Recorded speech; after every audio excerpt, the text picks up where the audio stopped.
and you're watching CTV on the Higher Learning Network. The Female Solution Global Radio TV Show invites you to an invigorating conversation with our team of hosts Monday through Friday, 7 a.m. to 9 a.m. Central Time. Start your week with Monday Morning Mindfulness with Zelda Speaks. Tuesdays, Self-Cell Care with Jody Susan. Wednesdays, Repairing Broken Families with Naima Latif and co-host Kareem Hamid. Thursdays, Soulful Solutions with Dr. Debbie Green. And Fridays, Health and Wellbeing with Beata. Saturdays, tune in 12 noon to 2 p.m. Central Time. First Saturday, Success Strategies with Jana. Second Saturday, Wendy Williams Esquire on relationships. Third Saturday, Move Around with Deborah. And fourth Saturday, Wisdom with Mama D. Join us Sundays, 7 p.m. to 9 p.m. Central Time for Soul Purpose Healing with Beata. Call in and comment 515-605-9325. Press 1 to speak to the host and be a part of the solution.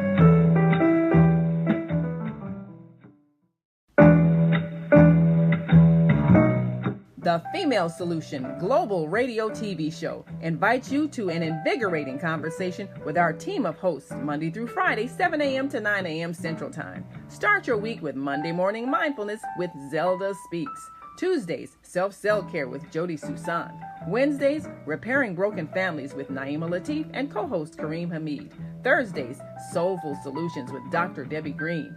And Fridays, Health and Wellbeing with Beata. Saturdays, tune in 12 noon to 2 p.m. Central Time. First Saturday, Success Strategies with Jana. Second Saturday, Wendy Williams Esquire on relationships. Third Saturday, Move Around with Deborah. And fourth Saturday, Wisdom with Mama D. Join us Sundays, 7 p.m. to 9 p.m. Central Time for Soul Purpose Healing with Beata. Call in and comment 515-605-9325. Press 1 to speak to the host and be a part of the solution. Are you stressed out? Are you ready to learn some quick techniques on how to de-stress immediately? Then book your free 30-minute consultation with Zelda Speaks, the Mindfulness Stress Relief Coach, at higherlearningnetwork.org. Thanks for sharing.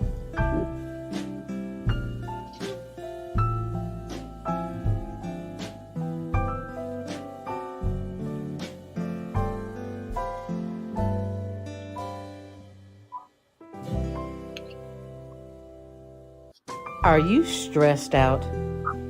Are you ready to learn some quick techniques on how to de-stress immediately? Then book your free 30-minute consultation with Zelda Speaks, the Mindfulness Stress Relief Coach, at higherlearningnetwork.org. Thanks for sharing.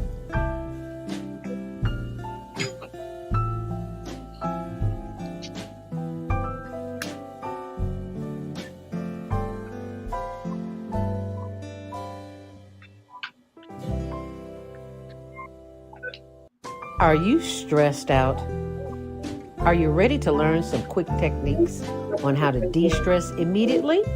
Then book your free 30-minute consultation with Zelda Speaks, the Mindfulness Stress Relief Coach, at higherlearningnetwork.org. Thanks for sharing.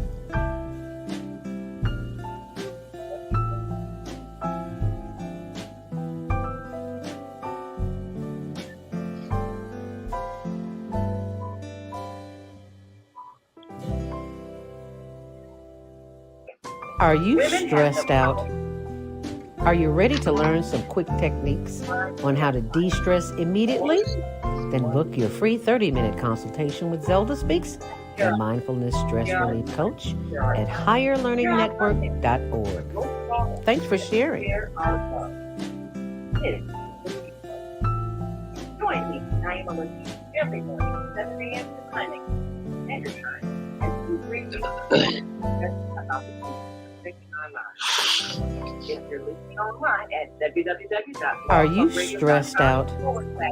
Are you ready to learn some quick techniques on how to de-stress immediately? Then book your free 30-minute consultation with Zelda Speaks, the Mindfulness Stress Relief Coach, at higherlearningnetwork.org. Thanks for sharing.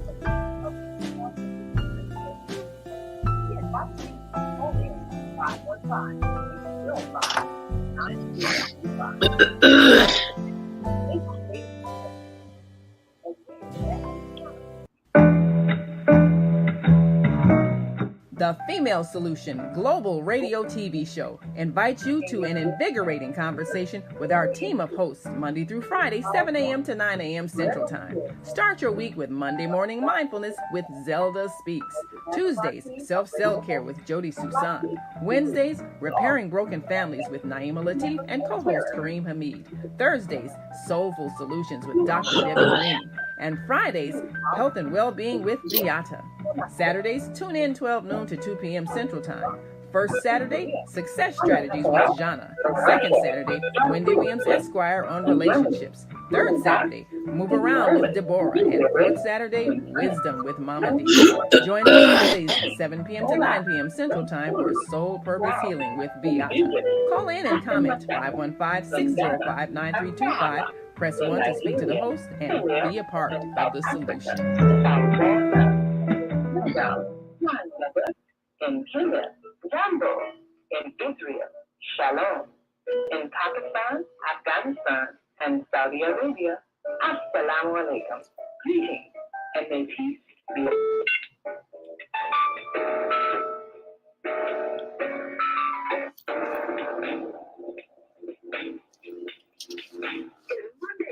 A struggle to get out of bed into the swing of things? Don't worry, you are not alone. Join us for thought-provoking, stimulating, and mindful conversations. How your Monday for your Monday morning mindfulness session on Blog Talk Radio. Mondays, 7:30 until 9 a.m. Be sure to send your ideas, thoughts, comments, and suggestions. Also, if you'd like to be a guest on the show, visit zeldaspeaks.com and send us your info. We'd love to have you. Experience mindfulness knowledge with the mindfulness/stress relief coach, Zelda Speaks. And thanks for sharing the mindfulness moments with us today. Stay on purpose, stay empowered. See you next session. Problem.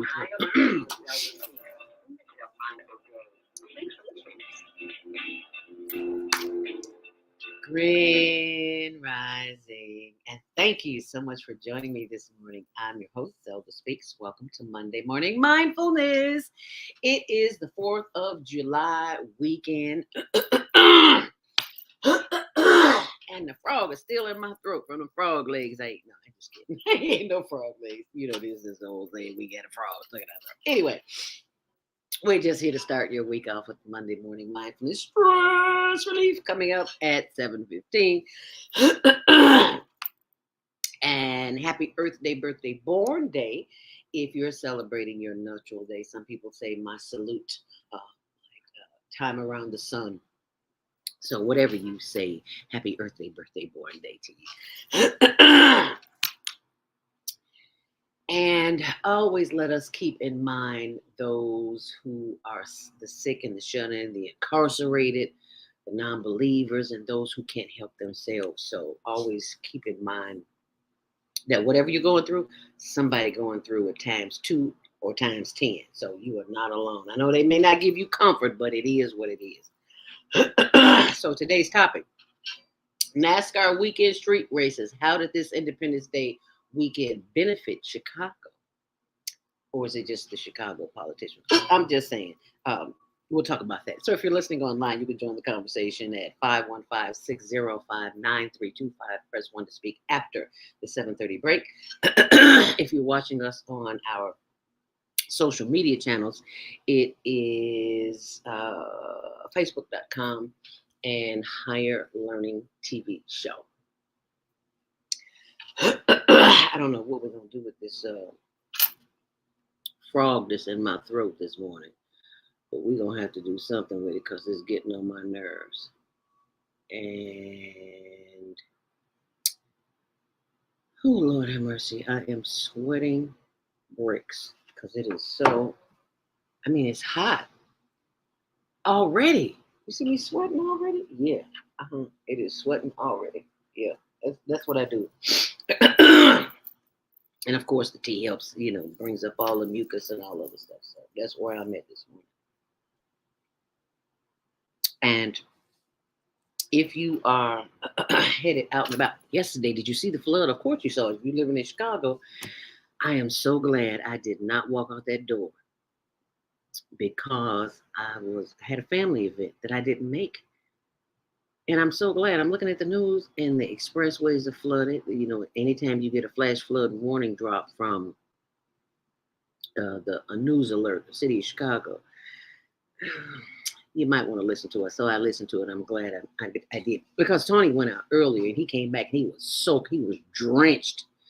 And he had on weather gear. He's like, you might want to not go out today. And I was like, I might not want to listen to you. But after I sat and I saw him pull up all that wood stuff, and then I saw TV and I was like, I went downstairs and looked out the window and I saw it. You couldn't see it right in front. You couldn't see a person. I mean, there was nothing. I couldn't see. So it was like, where you going to drive to? So I couldn't go. That's my story. Anyway, traffic and weather today is brought to you by Karen Kelly of itex.com. If you are a business owner or an entrepreneur and you are in need of services or products, anything that you need from the big box stores, Walmart, Kmart, any of them, Jules, Mariano's, well, not food, but catering, anything that you need, itex has it. And all you have to do is sign up and use my name as a code, Zelda, Zelda. You get $100 to go shopping immediately. So be sure and tell them Zelda sent you, okay?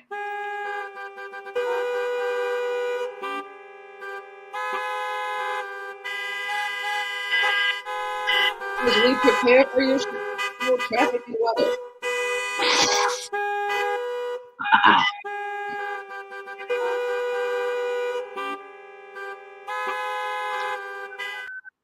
Not so bad out today. It has been worse, but it's the holiday weekend, so you can expect a little less traffic than ever. I should say Chicago weather today, 85 degrees, 70 by the lakefront. Hot and humid all the way up to 90 today. But the traffic is another story because due to the storm in Holman Square, Chatham East,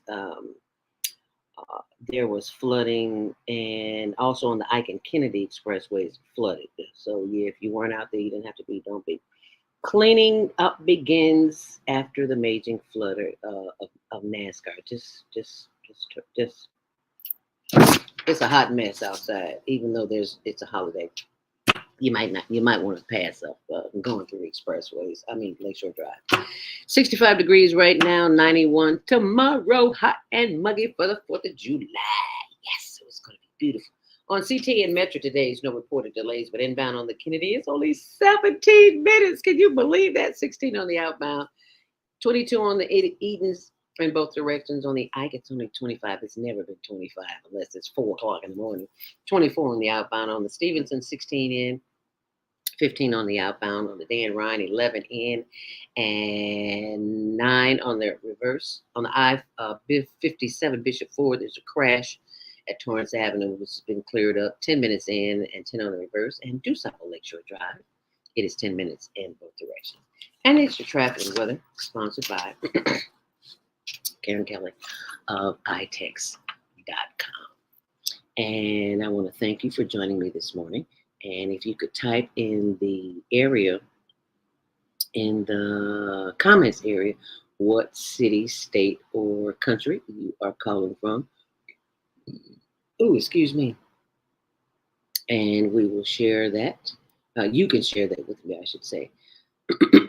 But right now, I want to do a little Monday morning mindfulness meditation and have you join in that meditation because,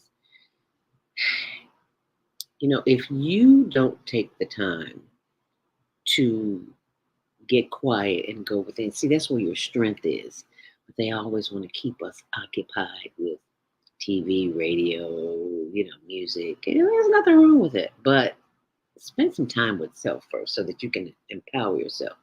As Dr. Maya Angelou would say, before you face the day, face the spirit of the Creator that is within you. Dr. Maya Angelou says, before you face the day, face the God that is within you.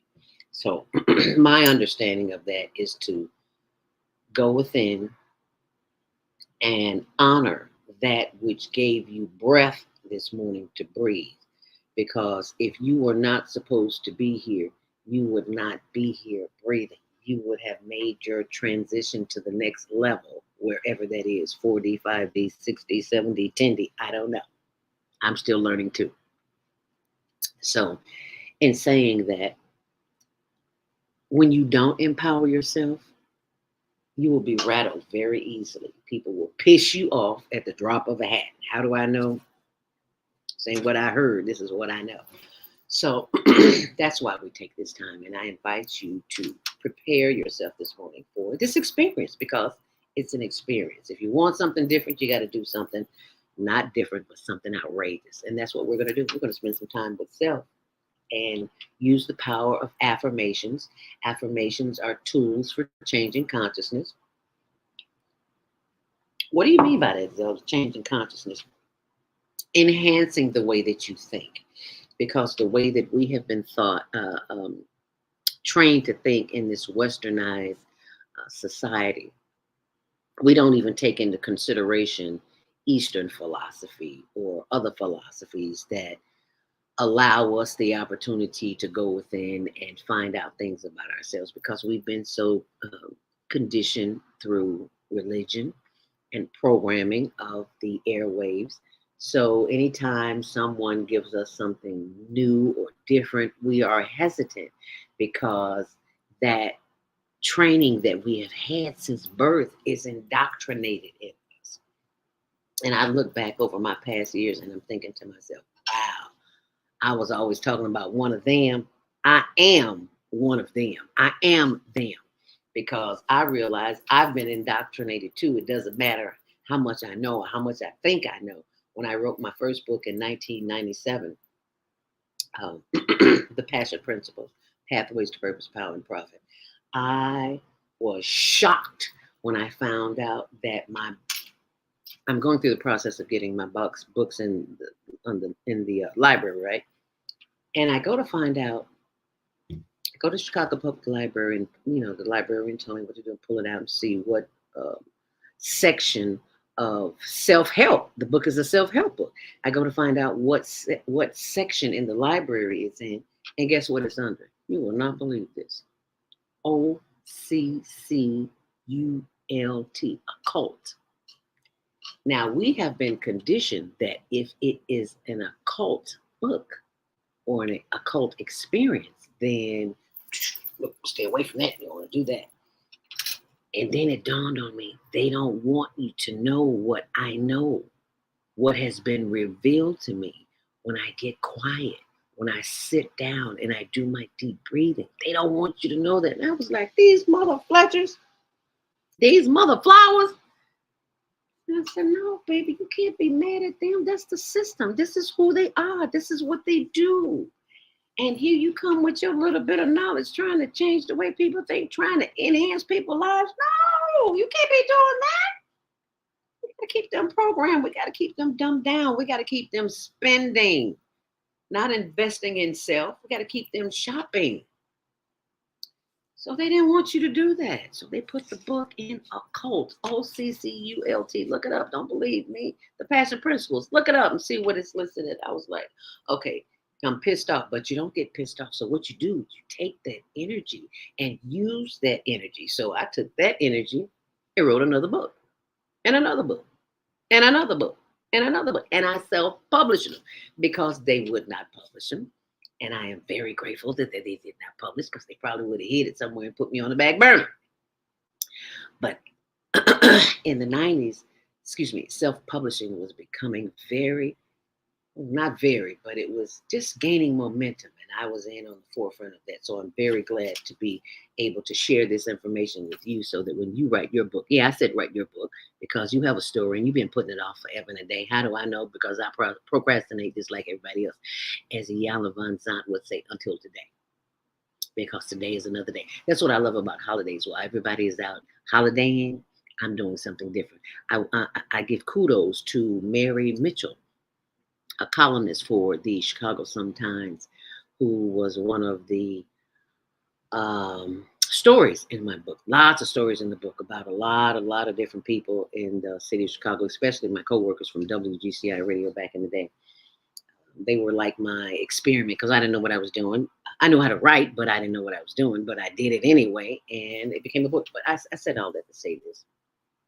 Spending time with self is in the quiet and doing deep breathing is what will help you move to the next level, to move out of 3D, which is blame and shame. And they did that, and I'm better because I do this, to move out of that realm of being and into a consciousness of there's only one race, that's the human race. There's no black, there's no white, because in the Western society, it's all about green. It ain't the color you think it is, baby. It's about the green. It's about the money, the moolah, the coins, whatever you want to call it. That's what it's about. So I said all that to say this. If you want to have an experience that will allow you to tap into your higher self, this is it.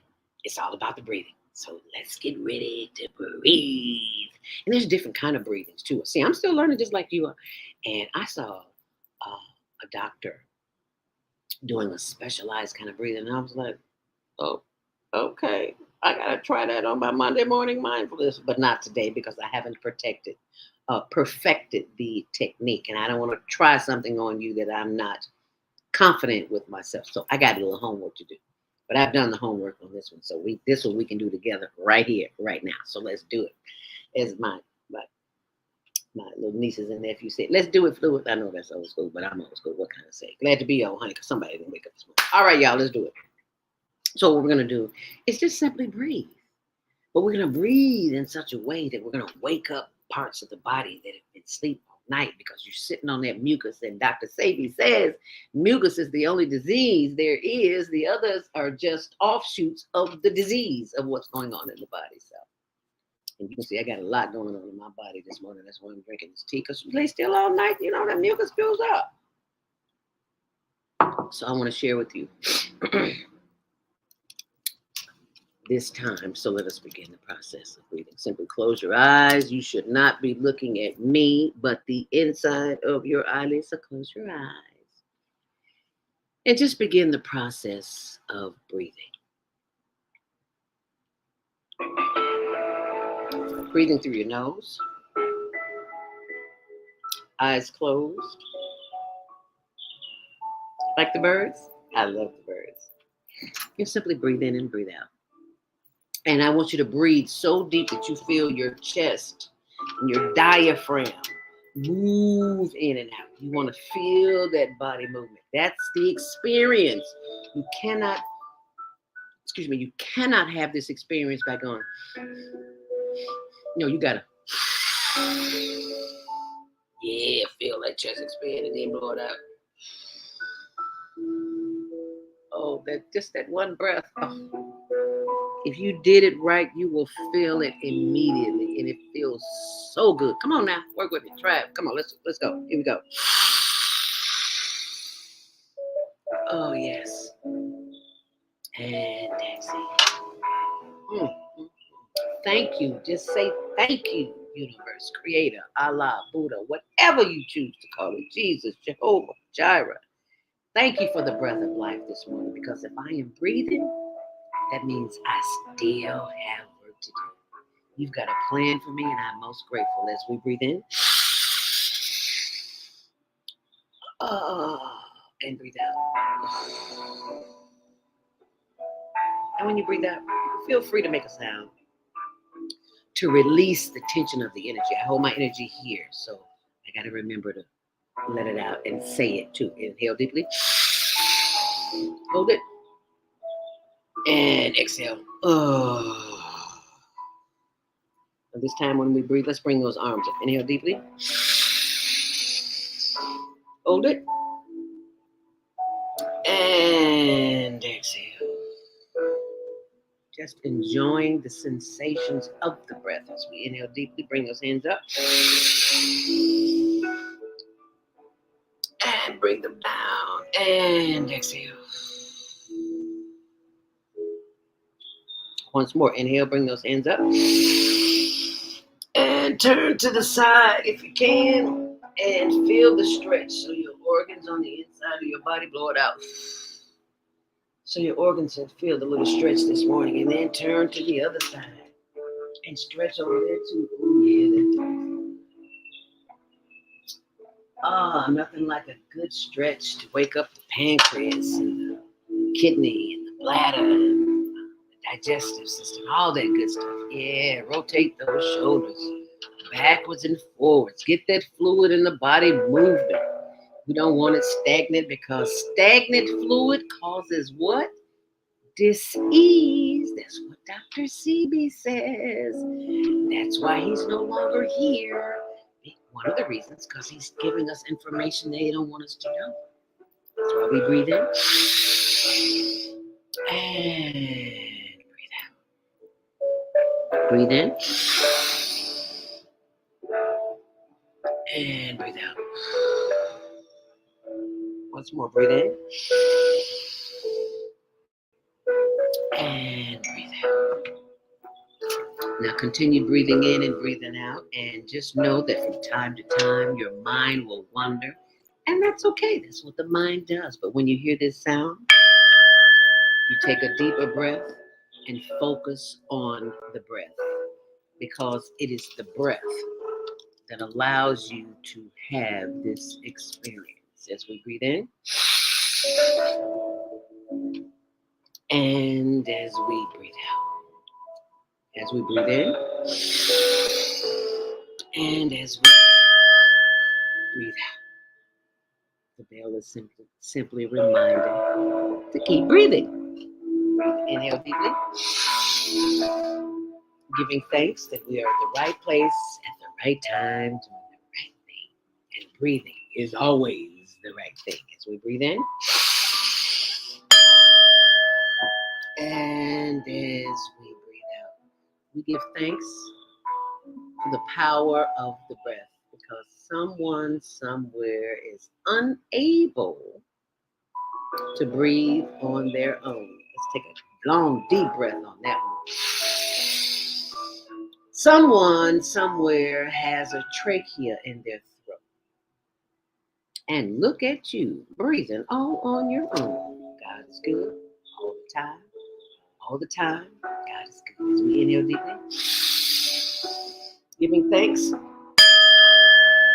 that as our mind has a tendency to wander, we refocus and bring it back to the breath. As we breathe in and we let it out. Just breathing in and breathing out gives you the connection to the highest part of yourself. The part of you that is confident and that knows everything about you. That knows the answers to all of your questions.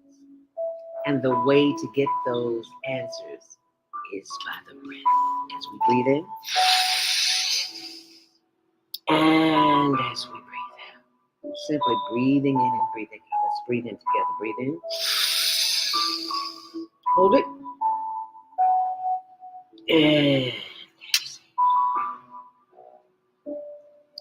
And as we breathe in, let us take that breath all the way up to the top of the head and feel the energy coming down through the forehead and the face and the chin and settling on the shoulders as we rotate those shoulders backwards and forwards, because we always want to be moving as much as possible, especially if we're seniors, because we have a tendency to sit all day, and when we sit all day, we become stagnant, and we don't want that. Had an 88-year-old lady at the gym tell me, baby, a body in motion stays in motion. And a body that doesn't move, not a good thing. So you want to keep that body moving as much as possible. As we breathe in, bringing that energy from the breath down through the shoulders and the arms as we stretch and as we move and do the higher learning hip roll as we continue to breathe in. And as we continue to breathe out. Let's breathe in together. And as we breathe out, continue bringing the breath down through the solar plexus and the chest and the sides and the back and the buttocks as we continue to breathe in. And breathe out, sending love, light, and energy down through the hips and the thighs and the knees and the yes, oh yes, those glorious knees keep us moving.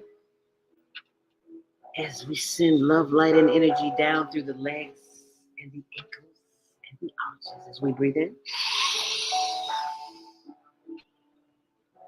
And as we breathe out, sending more love, light, and energy down through the toes and the top and the bottom of the feet. Feel free to wiggle those toes as we breathe in. Bringing love, light, and energy back up through the legs and the knees and the thighs and the buttocks and the back. As we continue with the higher learning hip roll, just moving from side to side, just a little movement. You have to run a marathon, you just have to move, baby, that's all. Because sitting is the new smoking. You know, back in the day, smoking was a health hazard, still is. But sitting at computers all day, not good. I had back problems because of it. I used to sit at a computer 8 hours a day. And my chiropractor said, no, baby, you can't do that. You got to get up every hour. Set a timer on your phone and get up, go to the bathroom, go get some water, get a drink of water, get some juice, go make a phone call, go get you something, do something, but don't sit at that computer all day. Okay, so just move. If you don't do nothing, get up, walk around for 2 minutes and come back to your computer. Do that. It's for you. It's for your benefit as we breathe in. Bringing that energy back up through the solar plexus and the arms as we stretch them out, giving thanks for the power of movement this morning. Let's shake it up, shake it down, shake it all the way around. Yeah, baby, move. The body was made to move. So let's take one long, last, deep inhale deeply. And exhale. Once more, inhale deeply. And as you exhale, bring your chin to your chest and slowly rotate the head to the left and bring it around to the back and around to the right and back to the front. Head up, inhale deeply. And as you exhale, bring the head back down, chin to chest, and slowly rotate the head to the right. And slowly bring it around to the back. Slow down, moving too fast. There you go. Slowly bring it around to the left and back around to the front. Inhale deeply. And look to the left as far as you possibly can, feeling a stretch in the right side of the neck. As you exhale. Inhale. And turning your head to the right as far as you possibly can. Feeling a stretch in the left side of the neck. And bringing your head back around. Let's inhale once more.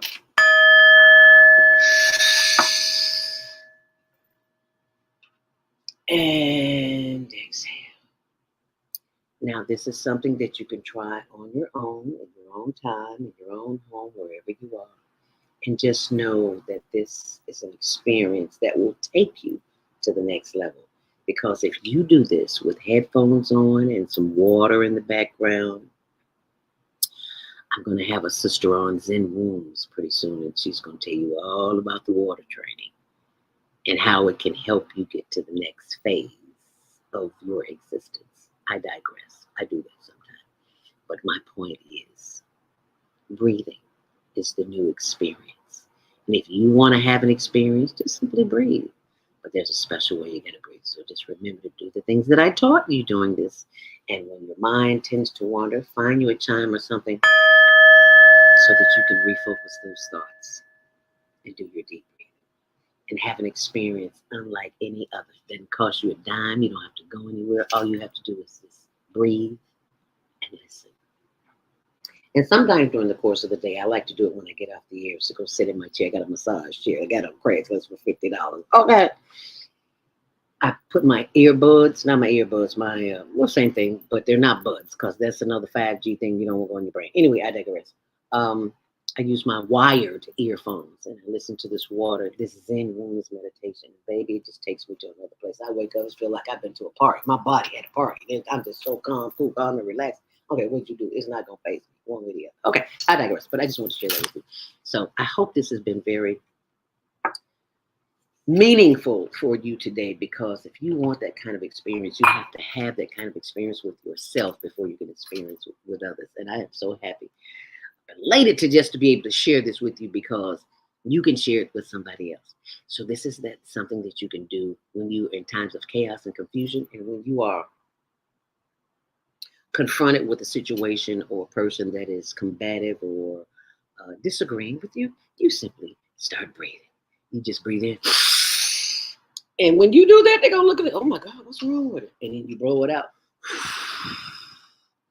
And if you got a little funk on your breath, like you forgot to brush your teeth, or you had some onions or garlic or something, I promise you, they'll step back out of your space and leave you alone. So rock with that. I promise you. It works if you work. And those are the words of Dr. Johnny Coleman from Christ Universal Temple. No longer with us, but her teachings are here. And I am here to share with you this morning what I have been blessed with. And this is what we do here on the Female Solution. Excuse me. We meditate to activate. And that's just a few of my favorite ones. We inhale faith and exhale fear. And I love this one too. Inhale genius and exhale doubt. See, the fashion industry knows a few things that we don't know.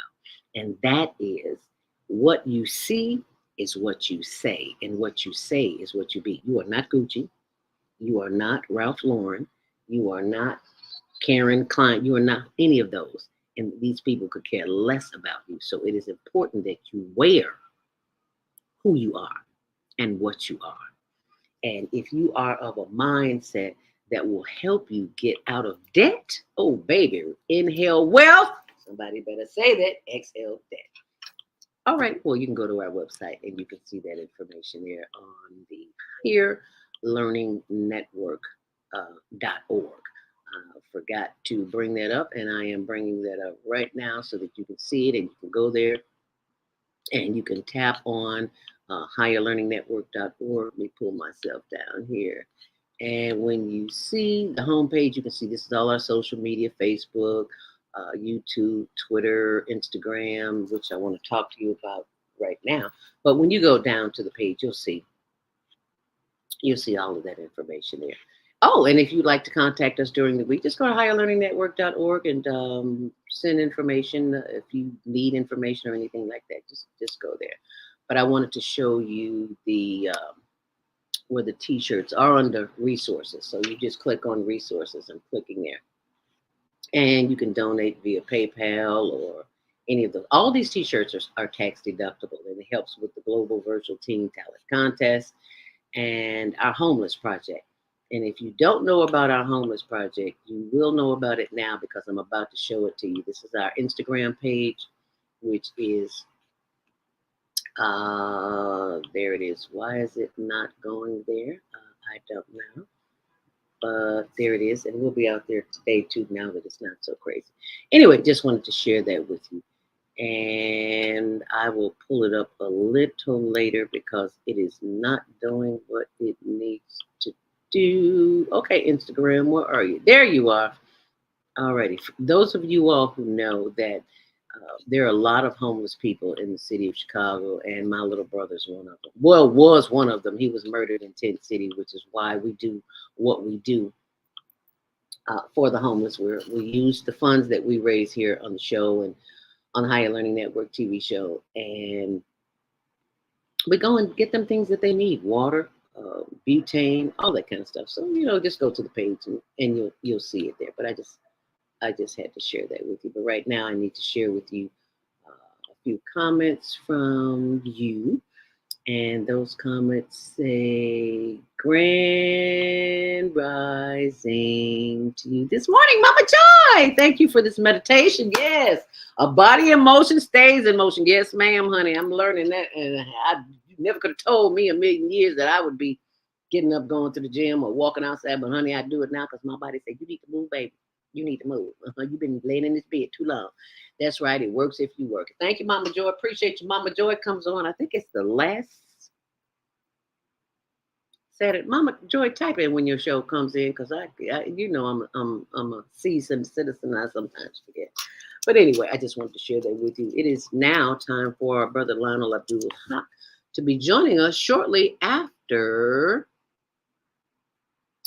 the break. So just bear with me here, and I will find this promo. Here it is, and we'll be right back. Stay close. About finances, family, health, job, relationships. Are you in pain? Do you feel stuck? If you answer yes to any of these questions, help is available. Don't worry, you're not alone. It's part of the human process. We only feel this way because we haven't mastered the voices in your head. No hype, just down to earth, solid, workable tools and techniques that you can practice daily. It's really food for the soul. Whether you want to learn how not to worry about anything, reverse type 2 diabetes, publish a book, promote your product or service, or just make extra money. Take advantage of the deal of the day. Go to zeldaspeaks.com or call 312-409-6619. Mention promo code The Female Solution and get free shipping. That's zeldaspeaks.com or 312-409-6619. Stop worrying today. Visit zeldaspeaks.com. What if you could live to be 120 years old and remain active, healthy, alert, and vibrant? Our bodies are made up of cells that are constantly rejuvenating. So if we take proper care of ourselves, we can literally defy aging. Join us every Tuesday from 7 a.m. to 9 a.m. Central Standard Time to learn about self-care from Susan Essentials on the Female Solution Blog Talk Radio Show. Learn how to help your body and yourself feel rejuvenated each day through proper nutrition, sleep, frequency medicine, and many unconventional methods of self-care. I'm Jody Susan. Join me and my amazing guests by calling in at 515-605-9325 and press 1 to speak. We'll help you achieve a breakthrough in your health today. Is Monday morning a struggle to get out of bed into the swing of things? Don't worry, you are not alone. Join us for thought-provoking, stimulating, and mindful conversations on how your morning will go to your Monday morning mindfulness session on Blog Talk Radio. Mondays, 7:30 to 9 a.m. Be sure to send your ideas, thoughts, comments, and suggestions. Also, if you'd like to be a guest on the show, visit zeldaspeaks.com and send us your info. We'd love to have you. Experience mindfulness moments with the mindfulness coach, Zelda Speaks. And thanks for sharing the mindfulness moments with us today. Stay on purpose, stay empowered. Stay tuned to the next session of mindfulness on higher learning with Zelda Speaks. Make it a mindful day. Thanks for listening.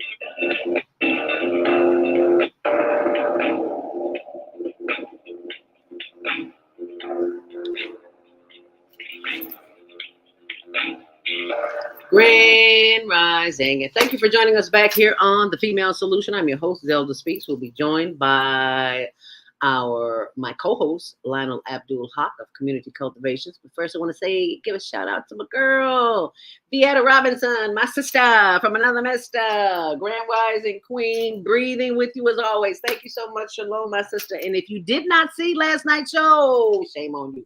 Well, I'm sorry, not shame on you. We have these weekly talks every week, and we're always talking about blame and shame, getting out of the same motion. So not shame on you, but it would benefit you to go back and see last night's show on The Female Solution. How about that? Oh, and you can see the video on Viata's tiny house. So go to YouTube and type in Viata's tiny house. And that's what I like about Sunday nights. I digress. I just go there sometimes. Sometimes you just have to reinforce what you know. So thank you for that show, Viata. And thank you for having the guest. And Eckhart Tolle. Oh my goodness. Just go see the show. I just got to say that. Okay, please go see the show. You'll be glad you did. Thank me later. 515-605-9325. Press 1 to speak if you're joining the conversation right now, but not right now. Right now, we're going to the phone lines, and we are talking with, bringing on our very own co-host, Brother Lionel Abdul Haq of Community Cultivations, as we discuss NASCAR weekend street races. How did this Independence Day weekend even benefit Chicago? Lionel Abdul Haq, welcome to the show. Thank you so much for joining us this morning. Good to be with you, and Grand Rising, and hello to everybody out there.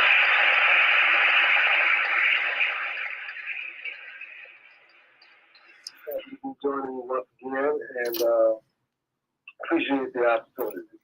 Grand Rising. We always appreciate the opportunity of having you on with us, because we know that we will always get a different kind of overstanding today. Vieta says you can watch last night's show on Facebook Live, Soul Purpose Healing. Thank you, Vieta. YouTube, remove last night's show for violation of rules. No, you were speaking too many truths. That's why they took that down. Let's tell the truth. But we'll get to that in a moment. But thank you so much, Lionel Abdul Haq, for bringing some light, shedding some light on what's going on this holiday. Because every time I think about it, I think about how the 4th of July got started. Anyway, but I digress. So go right ahead, my brother. Bring it on home.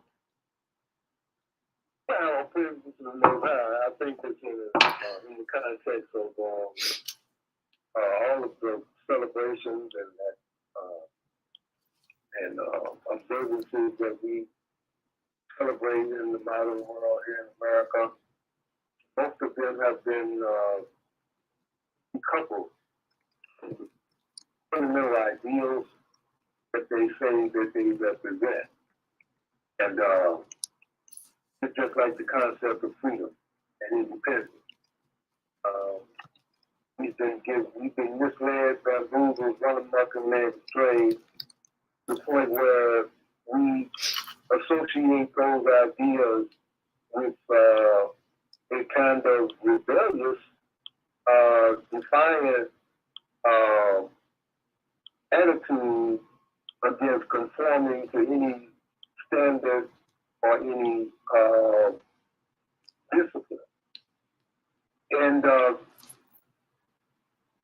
that, coupled with the idea of fun and the idea that associates having fun with living, is what life is all about. That the experience of having fun, the sensation of fun, makes you feel alive. Makes you aware of the fact that you are alive because you feel the sensation or the thrill of life. And so these are very childish, immature, dangerous ideas that have contributed to the out of control violence. And we want to express our condolences and to the people who've been killed in Baltimore and other places with these mass shootings that's been going on. And it seems to be increasing,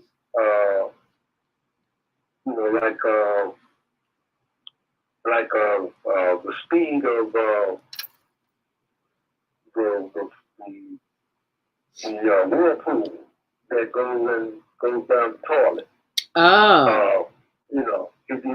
It's just picking up more and more speed, flushing out what is really at the root of our problem. It is the childish, immature concept of life, imitation of life. It's not real life, it's an imitation of life. It's an illusion. It's a fantasy that we've been given over to as what we think life is all about. And it's not, and this is the programming that we've been trying to emphasize and illustrate as our number one enemy to our getting ourselves together. And it is the programming that comes from mass media, movies, music, television, and the internet. Yes, sir. And it, So, there's a phrase that they're using. I've been seeing a lot lately in the advertising, on the streets and so forth. On the bus stops, they got these advertising symbols about different things that they promote. And they've got one that's been said or promoted a lot called "Love It and Live It," and live it. Love it and live it. Where they used to, and it's talking about American way of life, American citizenship, or the ideals of freedom that we identify with. We should love it and live it. Well, I've been thinking about that in the context of this whole conversation about NASCAR and football, basketball, hockey, this environment of sport play that we, and the fireworks, of course, that we're getting ready to let off tomorrow, and they already started. This is all about taking something dangerous and making a joke out of it. Taking something that is serious and making it clickbait. And life is not just about having fun, and we have to recognize, as the young people say, that we've been misled with these kinds of ideas, that this has become so pervasive, the idea of having fun, that we would bring a dangerous situation of a NASCAR race with people speeding at high rates of speed. People got to sign a waiver saying that if you get killed while you're in there, that's possible. Yes. This is all in the name of fun and generating in the heartland of America for the very first time this sensation-oriented fun event that I think a lot. We had the rain that we did yesterday and the day before, because it helped to clean some of the air. And all of that pollution from the high speed racing, these high fumes that was coming through our atmosphere. I'm glad Allah sent a cleansing rain. Yeah, okay. Help us to get through that last couple of days. Yes, sir. You are right on target. When you said what you just said about signing a waiver, Naima, executive producer of the Female Solution, and John, got John's last name. He's a photographer for Operation Push and all the city games, yada yada. They both had to sign waivers, and when she told me that they could not sue if they got hurt, I'm like, what kind of nonsense is that? You a journalist out covering the event for the city of Chicago. You got press credentials, and if you get hurt, you SOL. I'm like, that doesn't make a whole lot of sense to me, but that's the way it is. So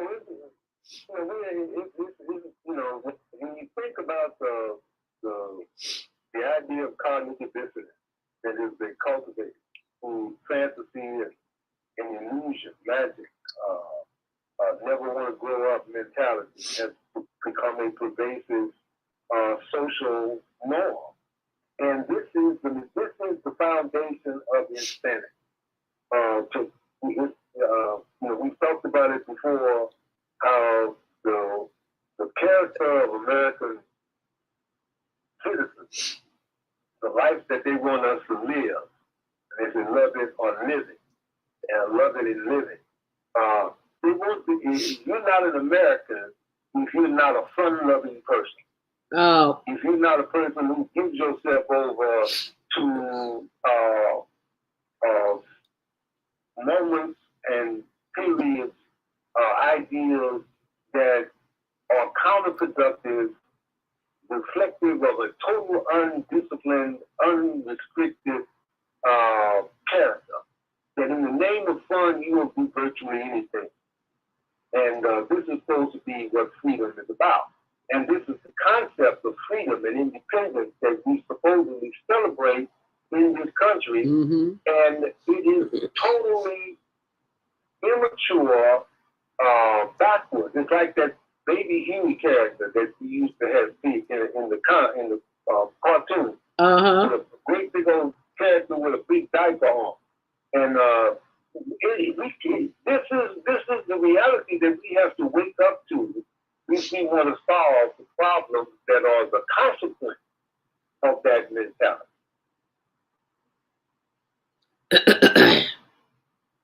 And it's the consequences that we don't really know about until, excuse me, it happens. But we see it happening every day. I mean, the violence, whoever it is that's doing these mass shootings that's riding through neighborhoods, particularly black neighborhoods, where they having parties, block parties and stuff, and creating situations of chaos, shooting people at random, and then nobody's getting caught. There's nobody's been identified and arrested in most of these cases. They just hit and run, called drive-by. But we've been conditioned with this drive-by mentality to think that it's all just somebody, just teenagers acting a fool. But that's not necessarily the case. And we have to get real. We have to get serious if we're going to solve these problems. And having the mentality that we got to have, that life is about having fun, is counterproductive to that. In fact, it is the seed from which these crazy behaviors, these violent behaviors, that are fun to the people who are doing it. Right. Well, of course. You know, it's a fun thing to be able to create that kind of chaos. They like that. They get off on that. Yeah. And it is dangerous, and it's all based on the fun mentality. Well, you are not alone, Ty Hartfield. He says he really didn't care about NASCAR. I know I didn't. It's like whatever's I'm gonna see. I can see it on TV. I really don't need to be down there to put myself in harm's way. Vieta Robinson says we can thank Hollywood and violent TV shows for the violence in our communities. Yes, because we sit right there in front of them and watch it. Day in, day out. Did you see such and such a movie where such and such did such and such? Yeah, we've been programmed. Exactly. So thank you for sharing that. It's a critical point. Yeah. Right now.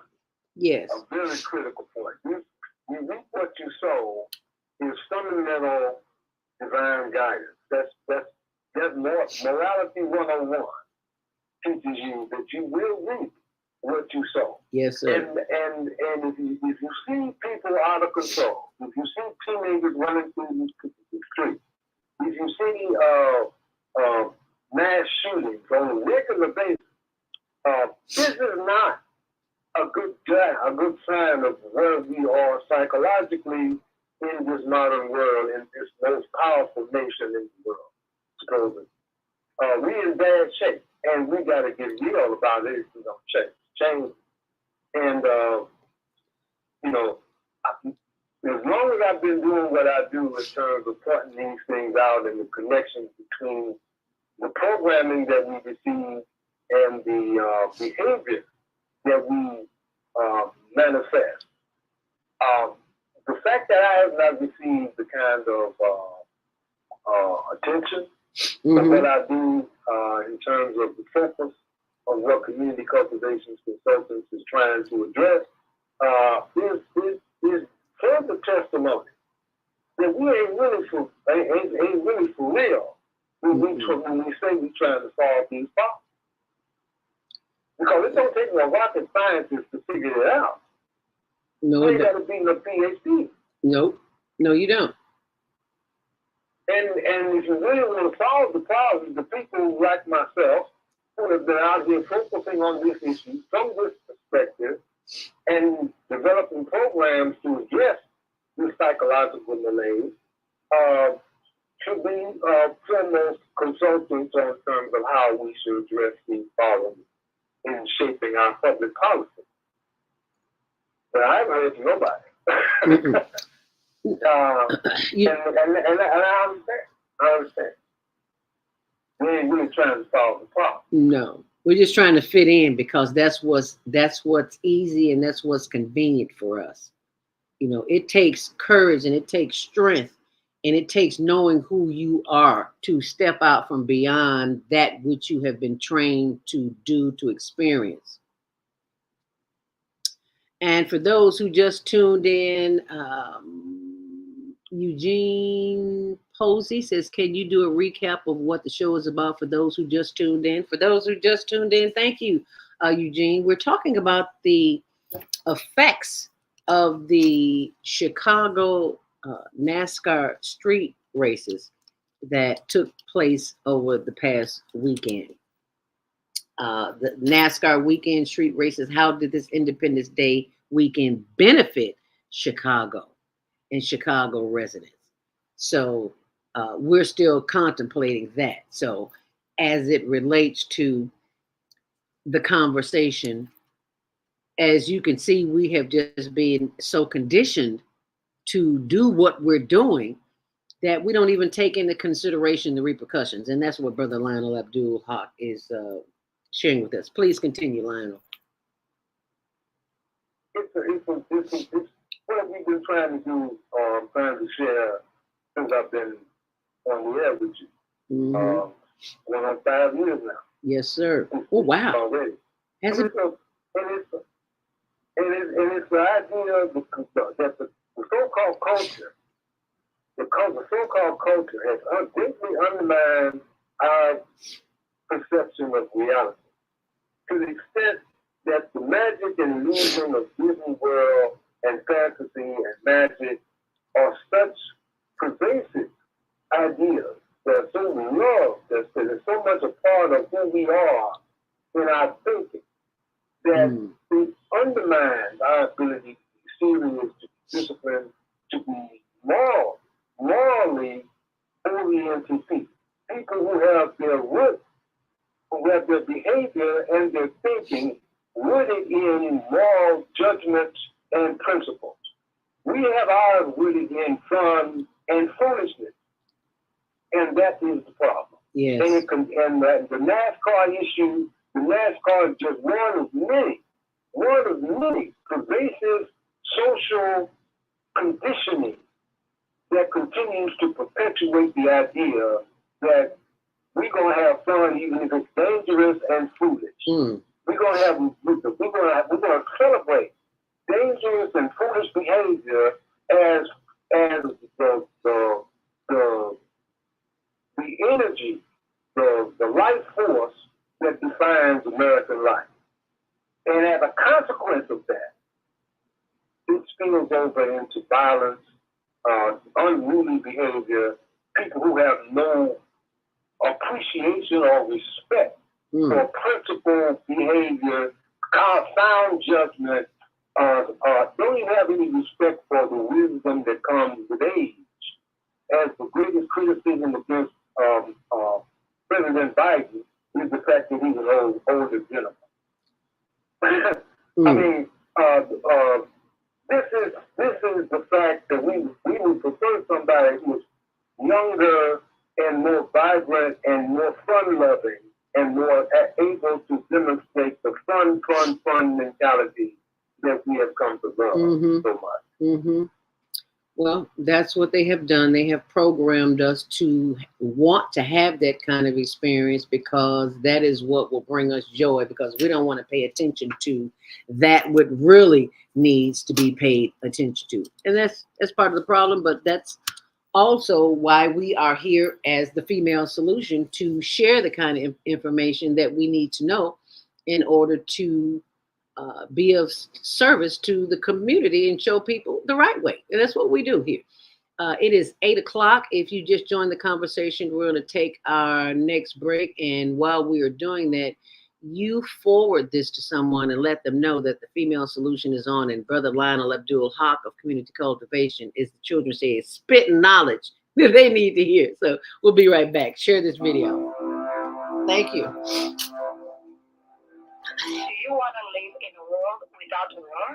Join our global peace Heavenly culture, world peace, and restoration of life transcend culture, You're welcome. religion, ideology, and other boundaries to achieve peaceful harmony in the global society. HWPL is committed to bringing world peace and cessation of war through peaceful dialogue between religious groups.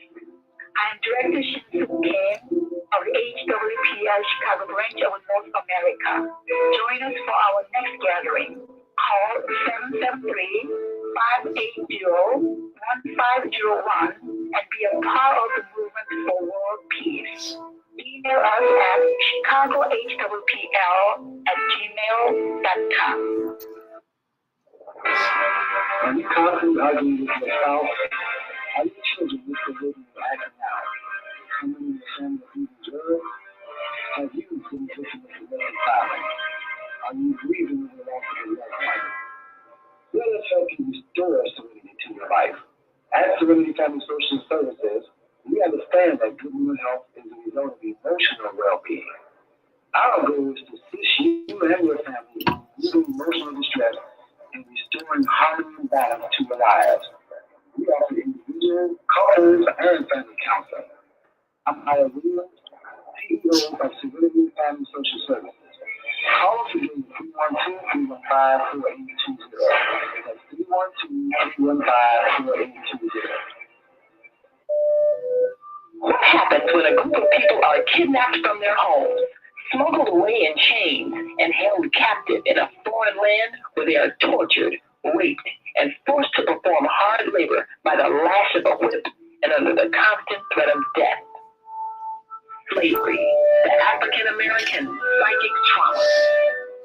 What happens to the doctors, writers, scientists, builders, educators, and spiritual leaders from Africa's golden age?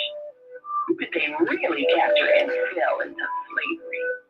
Are all African Americans suffering from psychic trauma because of a conspiracy to hide their true identities? Do you have psychic trauma? Take the test on page 22 of the book and see. Order it online today at www.naimalatif.com. That's www.naimalatif.com. And get your personally autographed copy of the book, Slavery, the African American Psychic Trauma.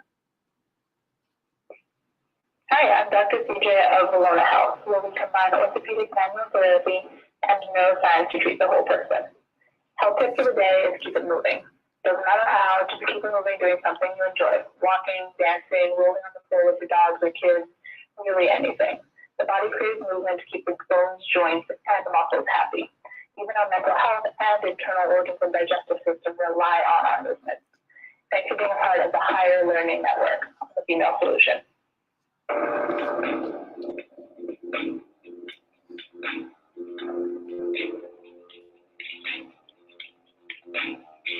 Grand Rising, and thank you for joining us back here on the Female Solution. I'm your host. Welcome to Monday Morning Mindfulness on the Higher Learning Network TV show, which airs Tuesdays at 6, Wednesdays at 1 on Channel 19 and 24/7 on the World Wide Web, on our YouTube channel, Higher Learning TV show, and on our Facebook channel too, Higher Learning TV show.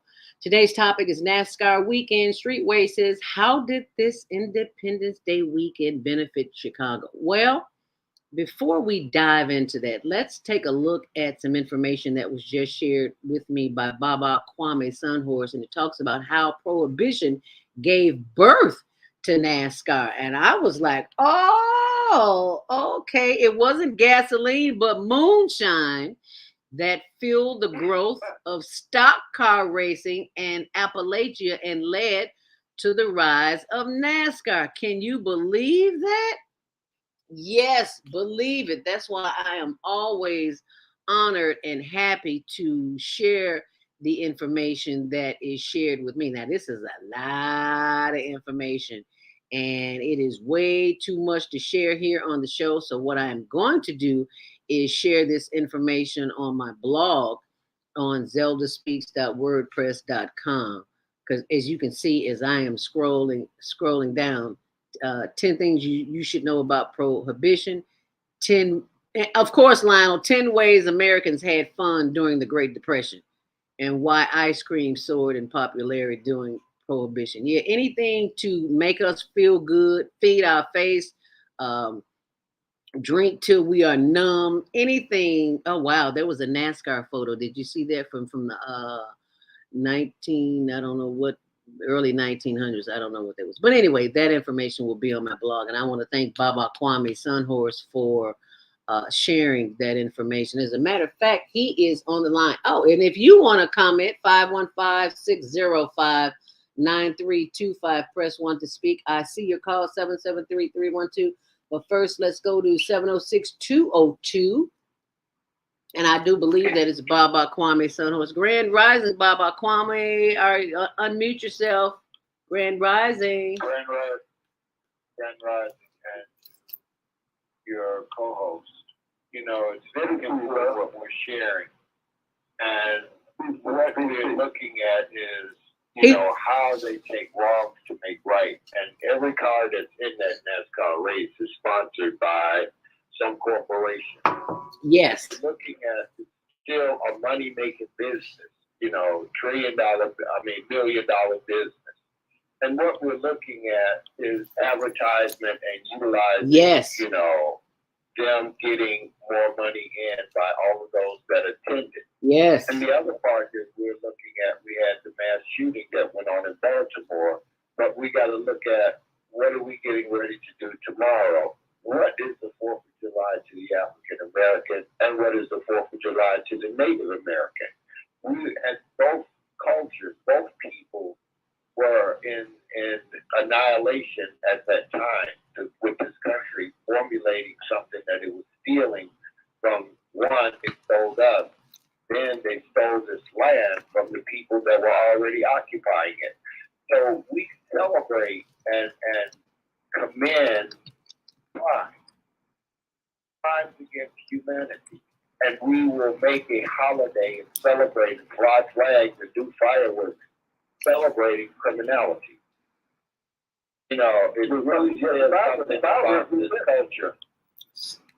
Yeah, the fireworks themselves is about guns and fire, shooting rockets, and there's violence and that's violence. You know, the idea of fighting for independence is the idea of somebody dominating and controlling you with ideas and principles that you don't want or don't want to follow.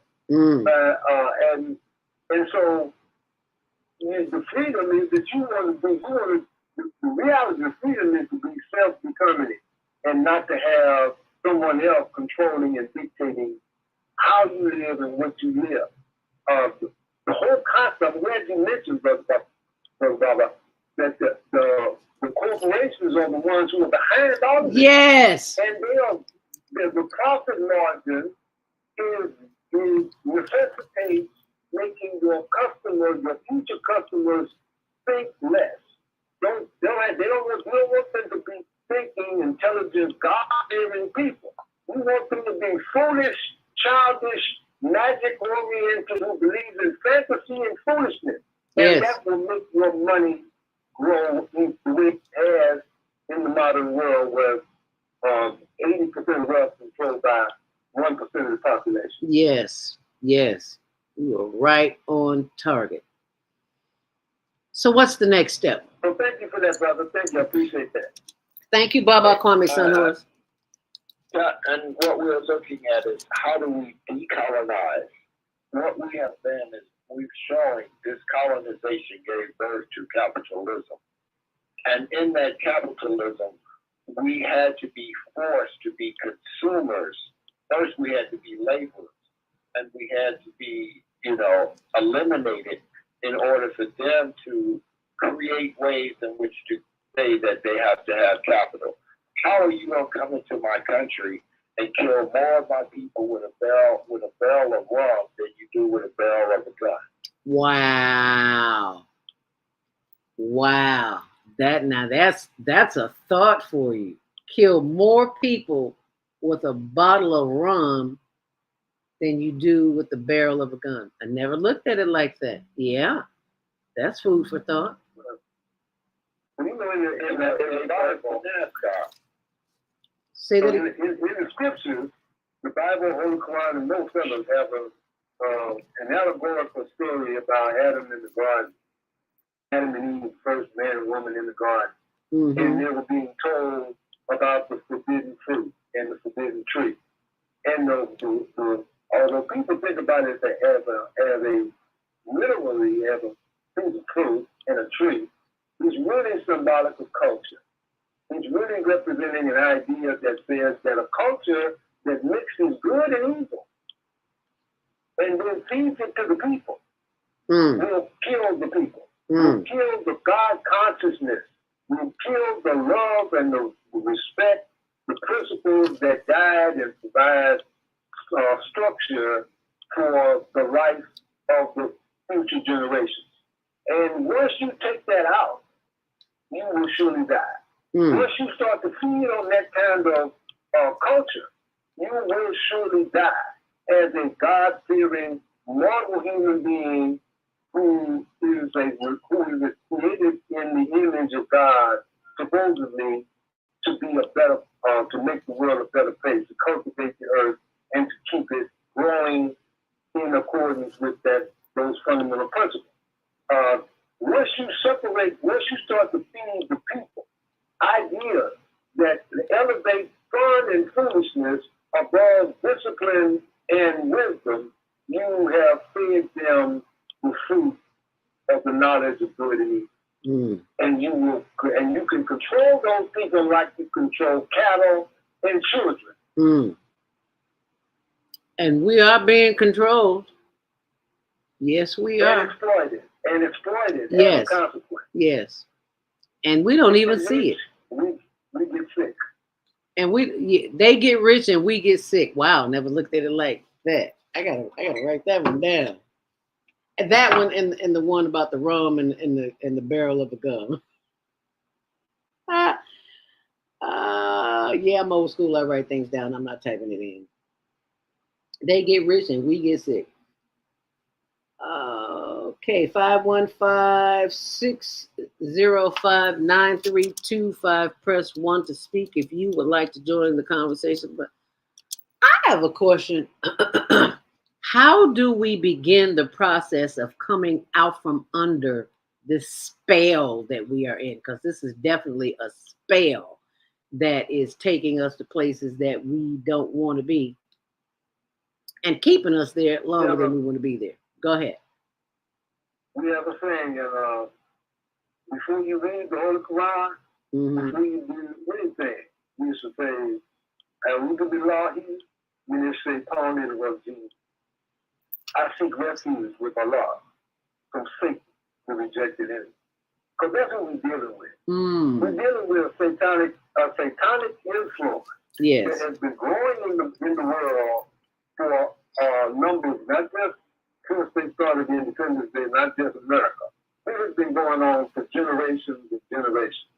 And the process is secretive in the sense that there are people who are manipulating this situation for generations. Their families. There are families who have historically passed on wealth from one generation to another, and have when one nation falls, these people just change their identity, they move to a different situation, and they start all over again, cultivating the same concept, the same kind of social generation that they had done before. And it's a continual process. But this is all part of the understanding that comes from serious study of scripture, serious study of history, and serious commitment to follow the disciplines of something that has its root in history and divine guidance. And those who can resist the compulsion to have fun and to be a part of this fun, foolish mentality world of living, who can resist that long enough to pray and follow some discipline and learn and study, would be blessed with guidance and understanding. That means Can I also add to that? And I thank you, Brother Lionel, because that was excellent and guidance from the teachings. And it's another part that we have lost, and it's four things that are very important as human beings. How do we value? What are our morals? Who do we respect? What are our ethics? Values, morals, respect, and ethics. Those four things, one at a time, the foundation of a community. They have been almost erased from the community. And what we're seeking is how do we reawaken? How do we recover? How do we reconnect? How do we remember who we were once upon a time? And that's what Brother Ryan was talking about, the study. The only and practice. It's not just study, but the real study is in the practice. You can practice fasting, you can practice charity, you can practice doing good deeds. Just doing good deeds. Exercise your spiritual life that is from your Creator. The foundation of all social life is rooted in a set of behaviors that cultivate and promote social well-being. Right. And I was adding, part I wanted to finish on is the part of truth. The only vowel in the word truth is you. Each of us has been born with truth inside of us. With that study and with that discipline and action, we will see what we were born and a purpose as being a reflection of the Creator that gave us breath. So what we're looking at is how do we allow someone to take the place of that which gave us breath that breathes the same from the same Creator that we all are. And like you said, Satan and the big leader of the life. They do it in the name of God. They come in and pretend that they got your best interest. right. They come in and pretend that they are offering you the guidance of God. Principles of freedom and justice are things that they claim that they stand for, that they really don't. Right. And they subtly undermine it. They subtly undermine those ideas in principles like God is a man. When they start focusing your attention away from God and on man, is how they begin to subtly separate you from the ideals and principles of human behavior and get you to focus on the flesh and the identity of being a certain skin color, a certain nationality, and that is your ticket. That is your badge of honor. Your skin color. And man only stands for is what they have done here. MAN stands for to make another nation. What they have done in their humanness and their greediness is to formulate a way in which they came in and introduced fear. The technology of weaponry and the barrel of rum was what they came into this country with. The technology of weapons. We did not, in this land and in the continent, did not use guns. This is the creation of our enemy. And the part of it is weaponry to produce fear. And fear and love are the two forces on this planet. And once we overcome our fear of this human being saying that he's greater than the Creator, because he is not greater than what we live on, is Mother Earth. He cannot produce what this earth has produced with all the technology that he's creating. So it's being able to find our truth, and that's an inside job. Yes. It begins in the 4 laws of change. It has to begin with a thought. And from the thought, you make a plan. And from the plan, you have a vision. And from the vision, you create that forest, that what you were saying in the garden. It was that tree of good and evil that was the tree as it stands and we see it. It has as many roots up under, and the World Wide Web was here before there was any World Wide Web. The Wood Wide Web. I love that.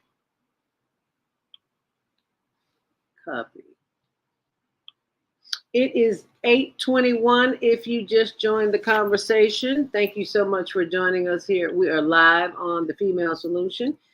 And the topic today with my co-host, Brother Lionel Abdul Haq of Community Cultivations. Yeah, we're talking about everything that went over this past weekend with the NASCAR races, how it affects our community. How did it benefit? How did Independence Day benefit those living in Chicago?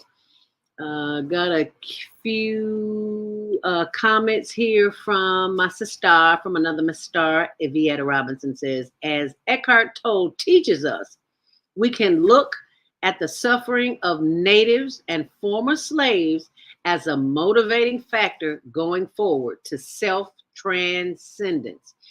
The karmic energy ends when we make divine, conscious choices.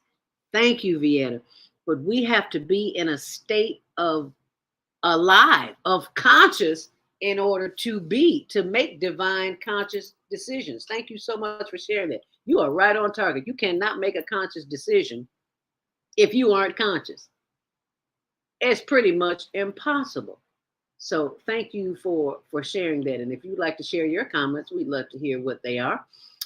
Here on the Female Solution and Higher Learning Network TV show, which airs Tuesdays at 6, Wednesdays at 1 on Channel 19. I look at how we are, and you said it earlier, how fear keeps us in bondage. Fear will keep us in a place we don't want to be, and longer than we want to be there, because we haven't learned the tools of the trade or tricks of the trade, but I prefer tools. It's a consciousness raising effort, to say the least. Mm-hmm. And when we begin the process, like the breathing, that's what that is all about. You cannot do something when you are upset. You can't do things that are constructive, I'll say, when you're upset. You can't do that. So you have to have the mindset to control your thoughts and your energy. And you can't do that when you're being programmed constantly, daily, with radio and TV and this, the NASCAR. It's a challenge. So as Grandma used to say, you got to put on your thinking hat and think beyond what meets the human eye and what you're seeing. Go ahead. Sure. I was going to say, and the idea of responding, the orientation to be pulled from your flesh. Yes. The orientation to be responding to some fleshly carnal appetite. Right. Whether it's food, whether it's drink, whether it's movement that has to do with dancing or partying or having fun. All of these ideas are incorporated into our social reality and programming through movie, music, television. And as a consequence, they become so pervasive. They become so dominant. They become such a valued part of who we are that they undermine our ability to be serious and to be real. And it is such a profound reality of divine guidance that the culture has brought forth in the young generation those two words that I constantly try to reiterate. Get real and recognize. Recognize. Reevaluate. Reassess the ideals, the values that your life is motivated and driven by. And you will find, by and large, that is driven by magic and foolishness as much as it is by faith and intelligent behavior. And that is what cognitive dissonance is all about. That is what the fundamental state of mind, of insanity, of all mental illness is rooted in cognitive dissonance. You not being able to separate or having the same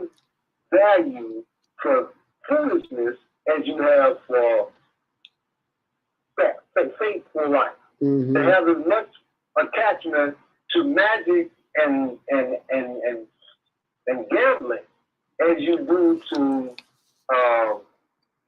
doing good deeds and cultivating better human relationships. Mm. You put more effort in, you put just as much value in one as you do in the other. Mm. And that is the foundation of insanity. When you where both of those conflicting ideas operate in your life with the same degree of enthusiasm and support. And you wonder why the world is in the shape that it is at this point? Well, now you know. Excuse me. So it's going to change. It is unsustainable that we can continue in this direction.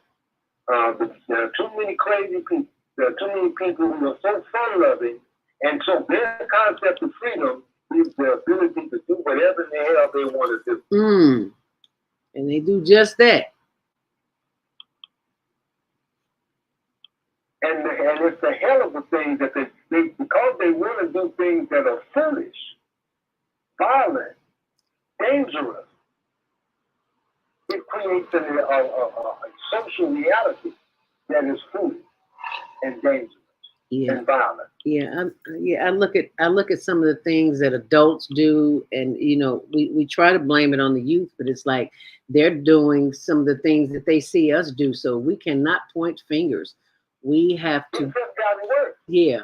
You reap what you sow. Yeah. If you lay the foundation of foolishness and violence for your children, they're going to be even more foolish than you. Right. And it keeps getting worse. Right. The situation is escalating because in trying to address the problem, so-called address the problems of crime and stuff, we concentrate on the aftermath. We're not looking at the root causes of crime. Because they know the root causes of crime is the foundation that also makes them a lot of money. So they're trying to solve the problem. Right. They want to manage the problem. Right.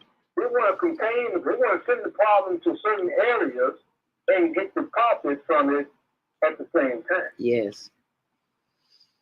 And that is the way that corporate America works. And it will continue that way until we, the people, decide that we have had enough and we want to do something different. And that's just how that works. 515. If you want something different, you got to do something different of a different nature. Yes. I think the idea of repentance that has come about in every situation where before the fall of nations in the history of the world, there was a time when somebody was trying to tell them, you got to change. You got to stop what you're doing now and do something different. And they didn't listen. And they didn't listen. And as a result, we are still having that same experience today.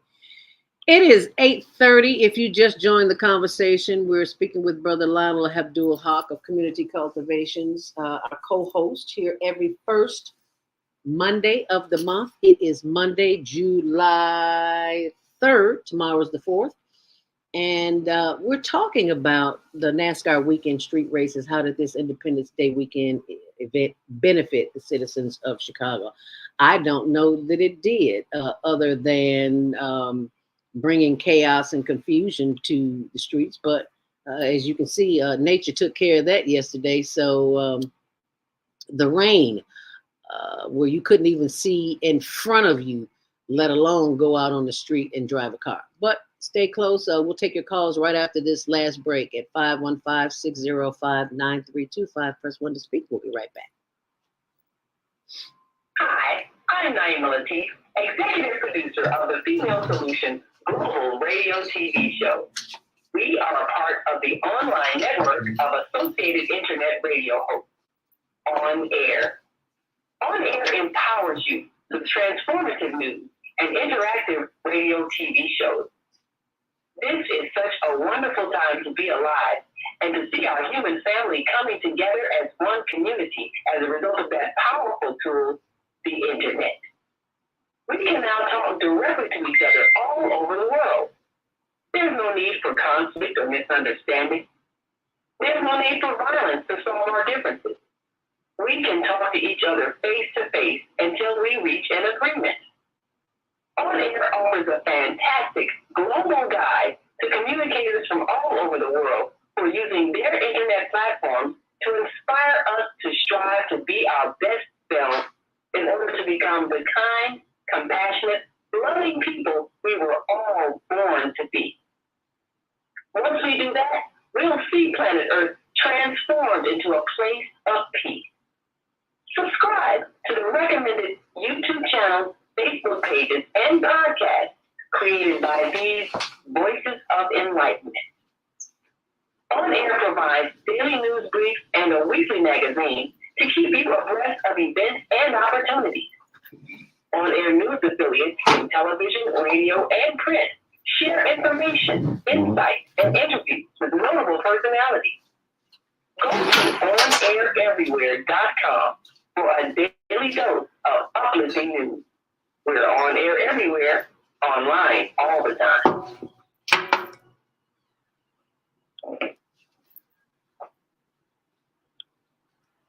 Oh man, God sent the Monday sun bill today. This sunlight is really expensive, especially during this season. I'll probably have to work overtime to pay it. Well, you better pay it on time. We don't want the sun to go out and we're sitting up here all day in the dark. Wouldn't it be terrible if God charged us for sunlight? Well, thank God, the light and heat from the sun is free. So why are we paying such high bills for the energy we use in our homes? Because we don't know how to use solar energy, the free energy from the sun. You can convert your regular home to a solar energy home and save tremendously on your electric bill. Take a look at your electric bill. Wouldn't you like to reduce or possibly even eliminate that cost altogether? Let one of our solar consultants show you how. Call today, 312-849-3456. And schedule a free consultation. That's 312-849-3456.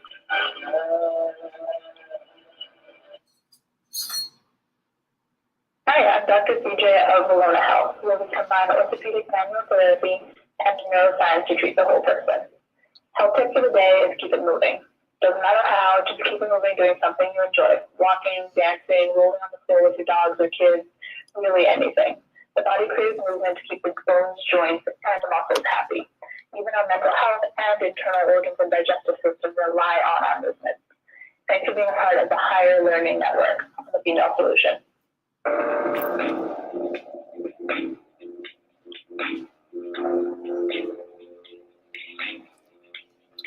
Grand Rising, and thank you for joining us back here on The Female Solution. I'm your host, Zelda Speaks. Welcome to Monday Morning Mindfulness with my co-host, Brother Lionel Abdul Haq of Community Cultivations, and the subject is NASCAR weekend street races.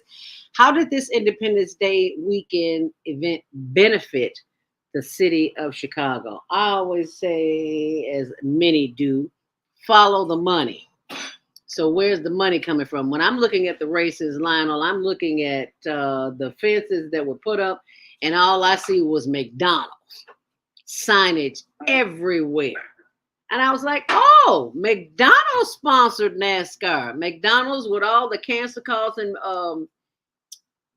French fries. Yeah, I saw a documentary on French fries, how the farmers are being treated that produce the French fries. They cannot have even one potato with one black spot on it, or they throw out the whole bunch. This is a documentary I saw on YouTube, how the potatoes are sprayed with chemicals by the farmers that the farmers have to leave in the field, and the farmers do not, I need you to hear me clearly now, the farmers do not go back into the fields for not one, not two, not three, not 4, but 5 weeks. Do you hear what I'm saying? The farmers do not go back in the field for over a month after they have sprayed the chemicals on these potatoes to keep the pests and whatever else off, because it is so detrimental to your health. You cannot breathe. And just think about that every time you go to McDonald's and get them French fries. See, because I wouldn't go to McDonald's. I would just go to McDonald's to get the fries. I don't want the hamburger. I don't want any of that. I used to get the salad because they have an awesome, what do you call it? It's like a black bean salad with broccoli and not broccoli, avocado. So I love the with the corn and the beans. But I'm just learning my lesson to eat at home, because those who fix your food, they also fix your face. And what do I mean by that? The expression you will have on your face when you are diagnosed with some conditions that could have been avoided because you ate out instead of eating at home. So as Lionel says, if you want something different, you got to do something different. And that different, we've been conditioned to eat out, Lionel. We want to get together, have a family get. Let's go eat out. So that's one good thing. Yeah, fast food. But that's one good thing about celebrating the 4th of July is that we do cook at home, even though even if it is a lot of food that is detrimental to our health. It's like I'm not gonna eat the whole pie. I'm just gonna eat a slice of the pie. But that's my story, and I'm sticking to it. So if you got comments you'd like to make this morning, we'd love to hear from you. 515-605-9325. Oops, I'm sorry, 3773. I just kicked you out. I'm sorry. Please call back. 515-605-9325. Press 1 to speak. But as you can see with the photo on the screen, and I'm going to put that on my blog. Actually, it's already on the blog. I'll be adding more information as I am presented with that information to share with you. Thank you, Baba Kwame Sunhorse, for sharing the information that is currently on my blog at zeldaspeaks.wordpress.com. And I'm pulling that up here so that you can see it. What does the 4th of July mean to the indigenous people? And there will be more information to come, but right now, that's what's there. So Lionel, I would like for you to continue to share the information that you have in regards to how can we move forward and come out from under this shadow, this gun, this way of being that constantly sending us in the wrong direction. What's the next step? Well, it's basically, I think, as I've said often, getting rid of and recognize those two words that really speak profoundly to the problem and the solution. We're not being real.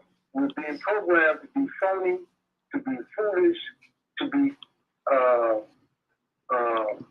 caught up in illusion, to believe in magic, to believe in foolish ideas that are contrary to common sense and sound principle, mathematics, reap what you sow, those kinds of things.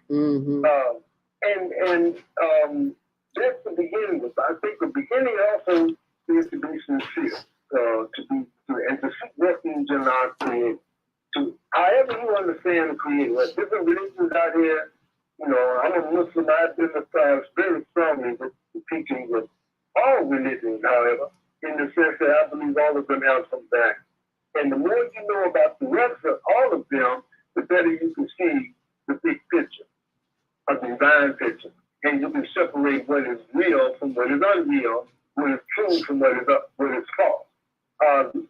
Reading and studying is fundamental to our being as human beings. Our mind is our most important tool. Amen. It's not our strength. Our strength is not in our body. Our strength is in our mind. And if we cultivate our mind with the study of history, not the history from the perspective of the people who were studying, read from a historical perspective of what the Native American thinks of what happened to this country and how this country was founded. Get the other perspective. Don't just read what the Europeans said about the settling and the founding of this country. Because they're not going to tell you the truth. They are not going to tell you the truth. You got to do your own research to find out. You are right on target, Lionel. I love what I'm. Yeah. That's called cross reference. You know, you study Yeah. from different perspectives. Yeah. And you seek sincerely, first of all, to ask God to guide you. Ask whatever Yes. idea of God you have Yes. to guide you sincerely and get up and go to work. Right. And do some study. Right. And you will start to find, especially if you will, I think it's important to study religion, all religion, from Yes. a historical perspective. Yes. You can't go by what they say. Yes. Study what the people who were affected by their introduction of their lifestyle and teaching Right. to them. It ain't complicated. At all. And the internet is there for you. You don't even have to leave home to go to the library. It's on the internet. It's free. Just like it is here on this page that Baba Kwame Sunhorse sent me. It said during the 1930s, moonshiners began to race their whiskey cars at local fairgrounds and racetracks where they discovered that people, sometimes tens of thousands of them, were willing to pay to watch them showcase their driving skills. So now, they're still paying. I think tickets were like, what, $3,000 or something? I'm like, really? To see somebody race, almost get killed? Really? $3,000 for a ticket, Lionel. Can you believe that? $3,000. And you got people sleepless. Yeah. Out here on the street, homeless, sleeping on the street. And McDonald's can pay for the NASCAR, so how come they can't feed the homeless on a daily basis or weekly basis or any kind of basis? How about that? Oh, that'd be too much like right. What was I thinking? The idea of making money is more important than helping people. Right. And if that was the case, if that was reversed, then we would have less people who were homeless, because the example of helping others would encourage the people who are homeless today to do more than what they're doing to help the world too. Right. So we got problems. The problems have to do with us making change, recognizing that the rich people are generating and controlling the information that we feed on, and that information is willfully doctored to benefit them more than it benefits us. Mm-hmm. And it benefits them by making us foolish enough to be willing to spend money on foolish things as opposed to things that would benefit humanity. Mm-hmm. No, humanity does not count in this. It's all about the moolah. I'm scrolling through this link that is on my blog, zeldaspeaks.wordpress.com. And I'm scrolling through it. It says how Joseph Kennedy made his fortune. Hint, it wasn't bootlegging. So that's the Kennedy patriarch amassed great wealth partly by selling alcohol, but he also made savvy deals and sales that became extremely lucrative. So you go and read this. There's a little bit of history. Baba Kwame Sunhorse has made a little history for you. And there's also a little video in here how Prohibition created the mafia. And I'm not going to show that to you now because, of course, there's commercials on it, and I'm not trying to see it, and I know you're not. But I will place that on. That's on my blog, so you can go and see that. I mean, this is from history, history.com news. Joseph Kennedy. Just go to my blog, zeldaspeaks.wordpress.com. You'll see all the information there. This is phenomenal, Baba Kwame Sunhorse. Thank you so much for sending this information in, because this is the kind of information that will give us some perspective on the things that we need to know, because knowledge is power. And if you don't have the knowledge, you just go, do the norm of what everybody else does. So just wanted to share that with you. So be sure and go check out the blog. Go ahead, Lionel. Well, history, from my perspective, goes back a lot further. Mm-hmm. When I'm talking about the study of history, I'm talking about going all the way back to ancient Kemet. Yes. And recognizing that the connections between much of what they were about in ancient Kemet has been misrepresented and misused, transformed, turned on its head today. The concept, the idea of most of everything that we got in the modern world that it was any value was borrowed, stolen from the legacies of ancient kingdoms. But it's been twisted. From my perspective and what my studies have shown me is that the concept of human development is and social development is what the pyramids were about. That they were symbolically representative of the connection between the universe and the planetary system and the working of the human body, the chakra systems and so forth. Mm-hmm. And that this knowledge has been lost, hidden, misrepresented into just the opposite, where the knowledge of human development was transformed into the knowledge of how to degenerate human society and to exploit them in the process so that the few get the wealth and the many get the misery. And that is where we are. We've been, the history of the modern world has evolved back up and they got it working. So we ain't gonna be able to get away with his headphones. Excuse me? Who's this? What was that? Have no idea, but let me go to the Where phone. did it come from? Have no idea. 312-833. You're live on the Female Solution. Grand Rising. What's your name? Where you calling from? And what is your comment or question as it relates to the NASCAR weekend street races?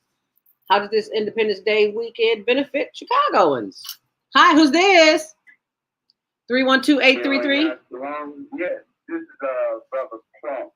Assalamu alaikum to Brother Abdul. Brother Trump. From Chicago, Illinois. I don't personally believe that the benefit to the people, I think the benefit of the naysayers or the negative images, as you could see what happened with the NASCAR race, is it created negative danger. It really was as Brother Abdul mentioned, a imagination, and it was it did not benefit the homeless or the poor people in Chicago at all. But I would like to inject the thought, of the PMA, the positive mental attitude, that we need to go back to the roots of God and the ancestors. And as a result, we will be promoting the 4th of July all day at 63rd Street Beach with the 63rd and 64th Street drummers and calling on God and the ancestors to help us to stop the violence. And when I say we, I'm talking about the Harold Washington Foundation and Trump News Productions presents a day on the beach to celebrate God and the people, which goes back to our ancient culture and history and heritage of Kemet. And I believe that Brother Abdul is no doubt right in the difference of fun and fiction and fashion is a negative type of resource, and the positive is always God and the people where we can see the benefit spiritually and physically and mentally, making a difference in life, that we can feel happy, healthy, wealthy, and wise as a people, according to our history. And for more information, brothers and sisters, you can call me, Minister Plump, at 312-833-0475. Thank you so much. God bless you and keep up the good work. Thank you so much. Zelda, all power to God and to the people. All right, now, thank you so very much, Minister Robert Floyd Frump from the south side of Chicago. As we are winding down here. Yes, go ahead, Lionel. So thank you, brother, for his call in and comment. We got to get real. We got to get real. That's a profound statement that the young people have picked up and carried all around the world. And, it's important for us to do that. Come out of the fantasy, come out of the idea of having fun all the time. You can have fun doing good things. You can have fun doing things that are positive and that are safe. And that do not reflect the mentality that says you're going to do something foolish and dangerous for the sake of fun. That's not good judgment. We need to start focusing on doing things that are going to promote a healthy human society. Put our efforts into having fun doing things that will make a difference in a positive way. And that can make a big difference in our lives personally, and blessings of God, the blessings of the Creator, come as a result of what you do to glorify God, to make people believe in God, to make people want to be better people themselves. Real good deeds inspire good deeds in others. So this is where we have to go. We can't just keep talking about having fun for the sake of the foolish idea of some carnal sensation. We have to do good. We have to have fun doing things that will gratify the spirit, glorify God, and gratify our human spirit. Okay. Well said. That's what I recommend. And the more you study and learn how we've been tricked and bamboozled over and over again into behavior that undermine our human spirit, we will start to even faster run in the other direction. Yeah. Because this is all designed to degenerate and demoralize. Yep. To kill our moral sensibilities and our human sensibilities. Yes, sir. And so to take us out of our human form and turn us into brute beasts. Right. Wild animals who are motivated by carnal appetite.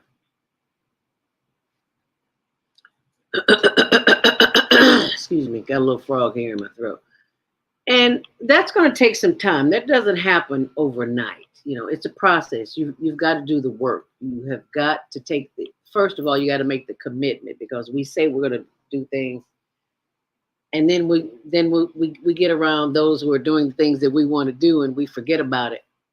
And at some point in time, it's going to take a toll on our lives. And until we make the decision to do something better, life will remain as it is. But we have the opportunity to make a difference. And how can we do that? One of the ways is by, can I speak? Oh, okay. Sure. Let me open this up. 706-202. Is that Baba Kwame? Yes, sir. Yeah, I just wanted to share, because we're looking at history. People should listen to the James Earl Jones, I think, does an excellent orator of the speech of Frederick Douglass, what is the 4th of July to the Negro. Mm-hmm. He did that on July 5th, 1852. And we need to understand is that at that time, whenever we celebrate, we just a few weeks, not even a week or two ago, that we just were given Juneteenth. And as we've seen is that would be our independence, but even with looking at that as an independence day, it has not, because in the 13th Amendment, it says neither slavery nor indentured servitude except if you're duly convicted of a crime. When they alleviate that, the criminality of enslavement is still in place. The criminality of enslavement is still in place. And so what we're needing to look at is, how do we decolonize? This is what we're having to do. This is what a lot of the Native Americans are now focused on: decolonizing education, decolonizing the diet, food is medicine, decolonizing the way in which we have our cultural ways, and getting the land back that was taken. So these are the tools of remembering how we once were as a people, because what they're doing is what they call entertainment. It's to enter you and detain you from self-thinking. Now, if that is not food for thought, I don't know what is enter-detainment. So how do you handle that? Like Brother Lionel Abdul Haq says, if you want something different, you got to do something different. You got to do something outrageous because they're not going to do it for you. You have to make the decision that you want something different in your life. It's a process. It's just like when we were in school and they were teaching us to do whatever they were teaching us to do, which was incorrect. But you have to take the time to study. What does the word say? And show yourself approved. It is 8:57. It is time for this show to end, but Naima Latif will be joining us for the after show. But before she does, let me read this to you. A Nation Story. This will be on my blog, zeldaspeaks.wordpress.com. What to the slaves is the 4th of July? It was a scathing speech in which Frederick Douglass stated, "The 4th of July is yours, not mine. You may rejoice, I must mourn. Fellow citizens, I am not wanting in respect for the fathers of this republic. The signers of the Declaration of Independence were brave men."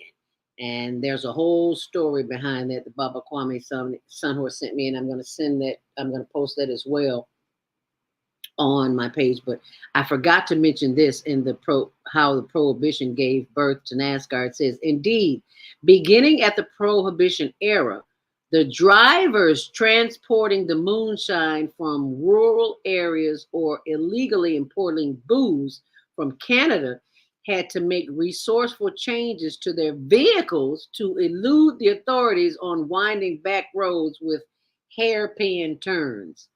If it hadn't been for whiskey, NASCAR would have never been formed. How about that for some information? And that's information. Yeah. Yes, sir. Okay, I'm going to end with this. The same three things that this country was captured by. Number one was gun. Number two was rum. Number three was cloth. And if you look at today, 2023, guns is doing the damage that we've seen, the mass shootings. You just seen NASCAR running the streets of Chicago from folks dealing with the part of liquor, running liquor. And we have more liquor stores in our community than we do grocery stores. Yes, we do. We're going to wear every other clothes except our own culture clothes.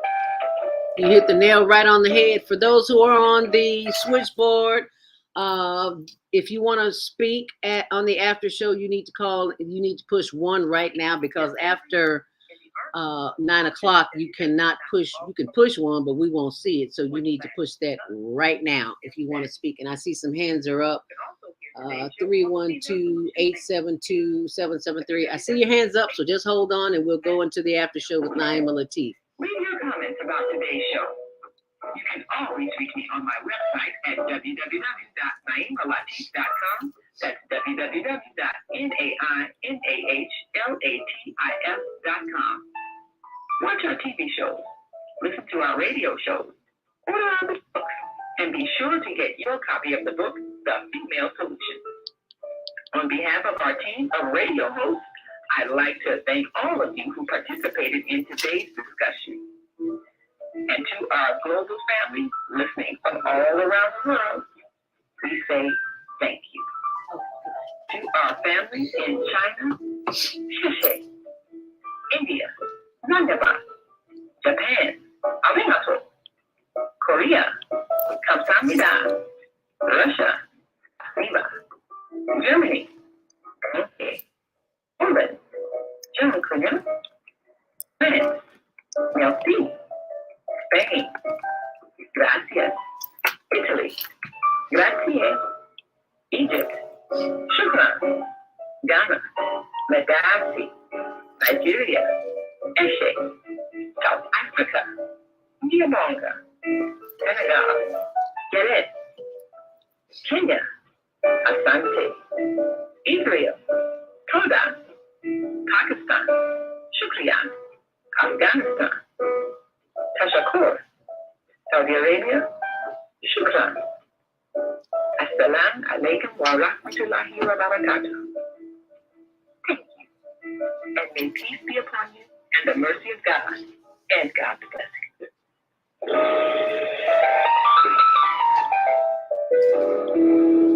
And that is the end of the show. We are starting the after show with executive producer Naima Latif, who will be joining us shortly. But Lionel, I wanted you to give out any contact information and feel free to stay for the after show if you'd like to. So how can people contact you, Lionel? Did he hang up? I think he did. Okay, well, that takes care of that. Wow, he didn't even say bye, Lionel. You didn't even say bye to us. Maybe got disconnected. I don't know, because I've cut a few folks off here by accident this morning, so I apologize for that.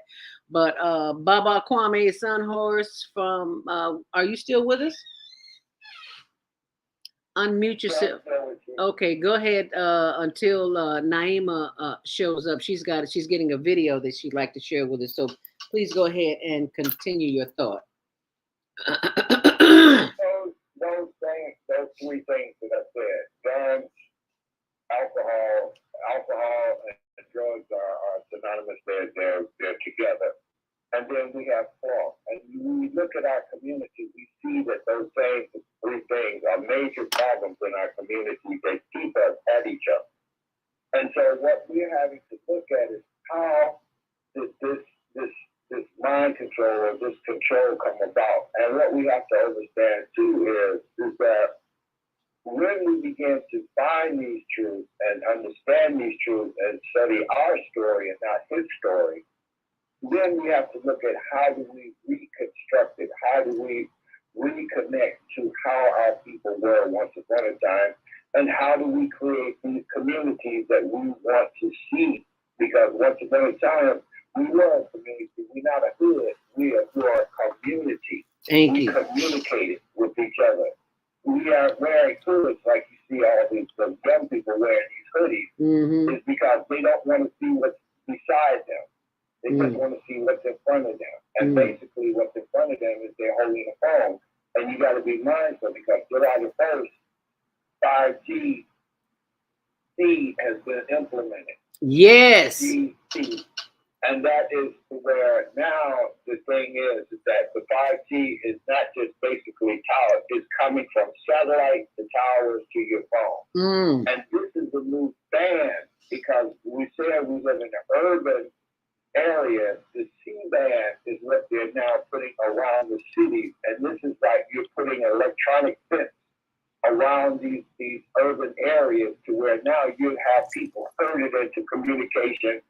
Yes, it's communication, but it's also an acknowledgement of where you are, who you are, and what you're doing. Ooh. Okay, didn't know about that. Well, yeah, we sort of kind of know because we know that they're tracking us of everything we got. They're tracking us, so they can control it. They have it to where it's not just from tower to tower. It goes up and transmit, and they can now seek and find you anywhere on Turtle Island, anywhere basically on the planet. Because now they implement this new bandwidth in which it's like a 6G. And if you look at Infinity, is already promoting 10G. Yes. In place.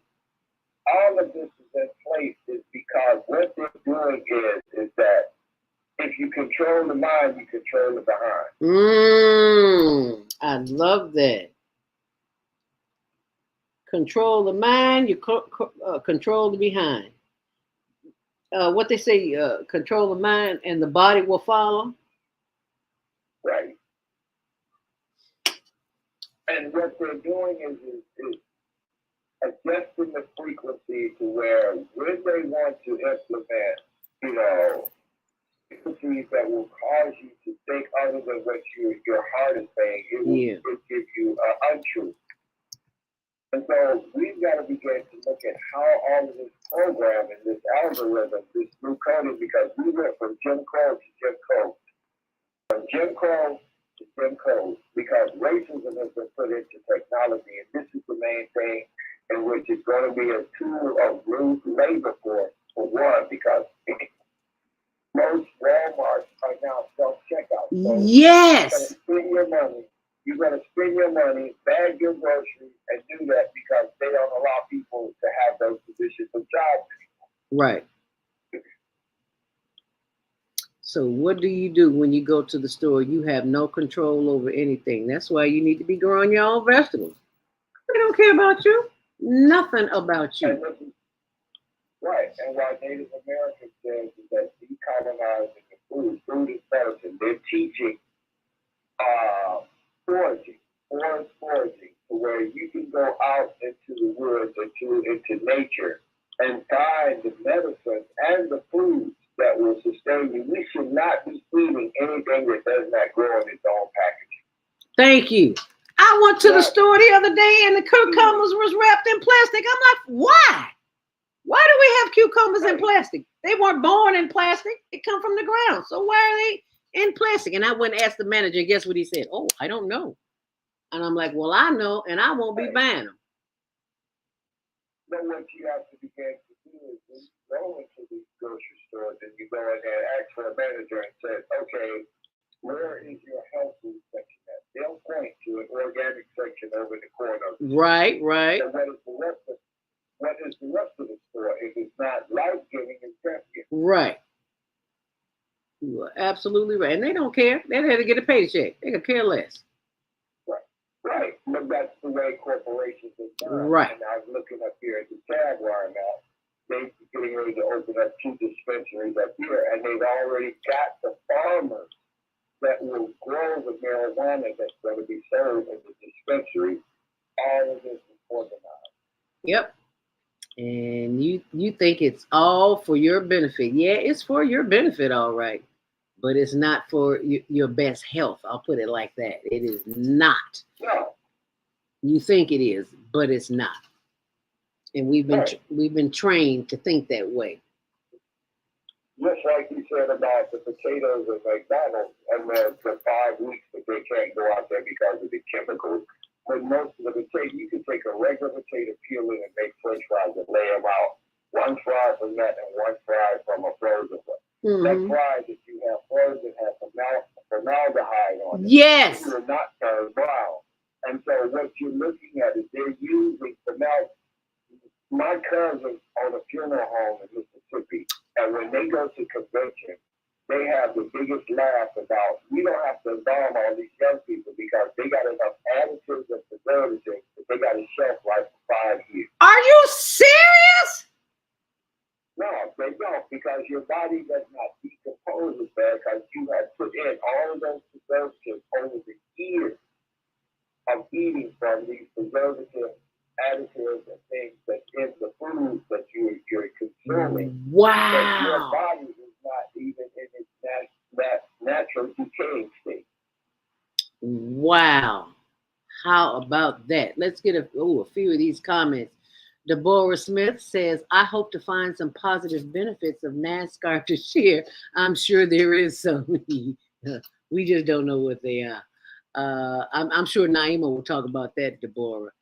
And we have way more liquor stores in our neighborhood because we allow it. Yeah, we don't make any effort to say go close this store down because it's causing chaos in our community. We don't do that. We let them come in and do whatever they want to do most of the time. But there's some that are not. Go ahead. They don't look like us. Right. Even with the liquor stores in our community. Yes. We may work for somebody, but we don't own because we don't get the license to have that. Right. Deborah also says, I love that too. Control the mind and you control the behind. And I want to thank Deborah and her company. Please type the company name in, Deborah, for the name of the company. Deborah, Move Around with Deborah every third Saturday on the Female Solution from 12 noon until 2 p.m. I know she doesn't like me to do it, but I'm doing it anyway. Thank you so much for your company's donation for water and butane this week, because even though it is hot outside, they still need water. They still need to keep warm at night. So please type in the name of your company so I can send you a shout out. Thank you very much, Deborah Smith, part of the Female Solution. And Naima can't find the link, so I got to send it to her. Thank you for being here and for sharing the proceeds from your benefits and making it better for the residents of Tent City right here in Chicago. So thank you very, very, very much on behalf of the residents of Tent City. We'll be going over there. And thank you, Nelson, Andrew Nelson Bay, for the sweet potato pies that he brought. I know I digress, y'all. I do that all the time. Thank you for the sweet potato pies you dropped off. We'll be going and dropping those off today too. So thank you. And Nelson also sent me earlier. I was trying to remember the name of the photographer with Naima Latif. That would be John Alexander. I love what Deborah says here too. Whiskey running had no color. You got that right. But Viata says, I love this. I had to go back to this. We got to make a divine conscious choice, because the choices that we make are the choices that we have to live with. And we want to be sure that each and every choice that we make every single day does make a difference. Go ahead, Baba Kwame, while I find this link to send to Naima. Kwame, you still with us? Did I lose you? I was no, you didn't lose me. Okay. Okay. And, we talking about feeding the homeless. And I'm sitting here at my mom's, and what I was doing was putting bread out to feed the birds. Oh, okay. Bread out to feed them, because we feed the animals. I mean, they have their own grocery store. So we turn around and we give them some of the things that we don't need, so we share what we have. And this is what we have to begin to do. How many people have an altar that we have a lot of unemployed ancestors, and in our tradition we would put fruits and foods that we share, because it's been given to us, and we feed the spirit of those that has gone on. Give them that special treat that they used to like and put it there. It's in remembering those. They're not gone. The body is gone, but the spirit and the heart of that person lives within us. And how do we feed that spirit of those ones that gave us the knowledge and the bodies that we have, the mothers that allowed us to grow in their womb, and to come onto this planet to do our purpose, and to build a mission for the next 7 generations? We have to begin to look at how our culture had a way in which we had self-sustaining in our own culture. We taken someone else's, because we didn't have homelessness back in the 50s. Right. No, we did not. No, we did not. Because we did not allow our people to do what we see today, and what we're thinking that we have made greater, because we got more millionaires and more billionaires that look like us. But look at what we have done to us. Yeah. Those people that are homeless are pitiless, because you have all the pennies. You had that $1 billion you could spend in a lifetime, and 3 or 4 lifetimes. Right. Okay, if you are waiting to speak, 515-605-9325. Let's go to the phone. 872-337. Is that Mama AZ? Unmute yourself. 872-337. Hi, who's this? Grand Rising. 872-337. Unmute yourself. Hi, who's this? Okay. We will come back to you. Baba Kwame, you said that guns, alcohol, and drugs.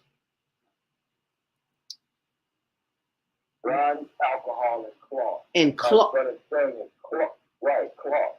It's because when they came in, the indigenous people were hired and skins from the animals that they killed and provided themselves with covering.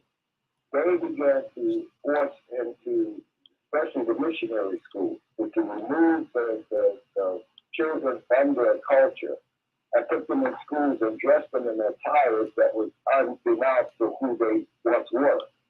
And then you turn around and you look at us, that we turned around and came, we had our own, some of the most beautiful adornment is in African attire. Mm-hmm. But we rather put on Tommy Hilfiger or all these designer names and pay top dollar for something that we used to do when we were in school. You had what? You had home economics, where you learned how to tailor. Right. You knew how to get on the sewing machine, cut out a pattern, and make your own designing clothes. Right.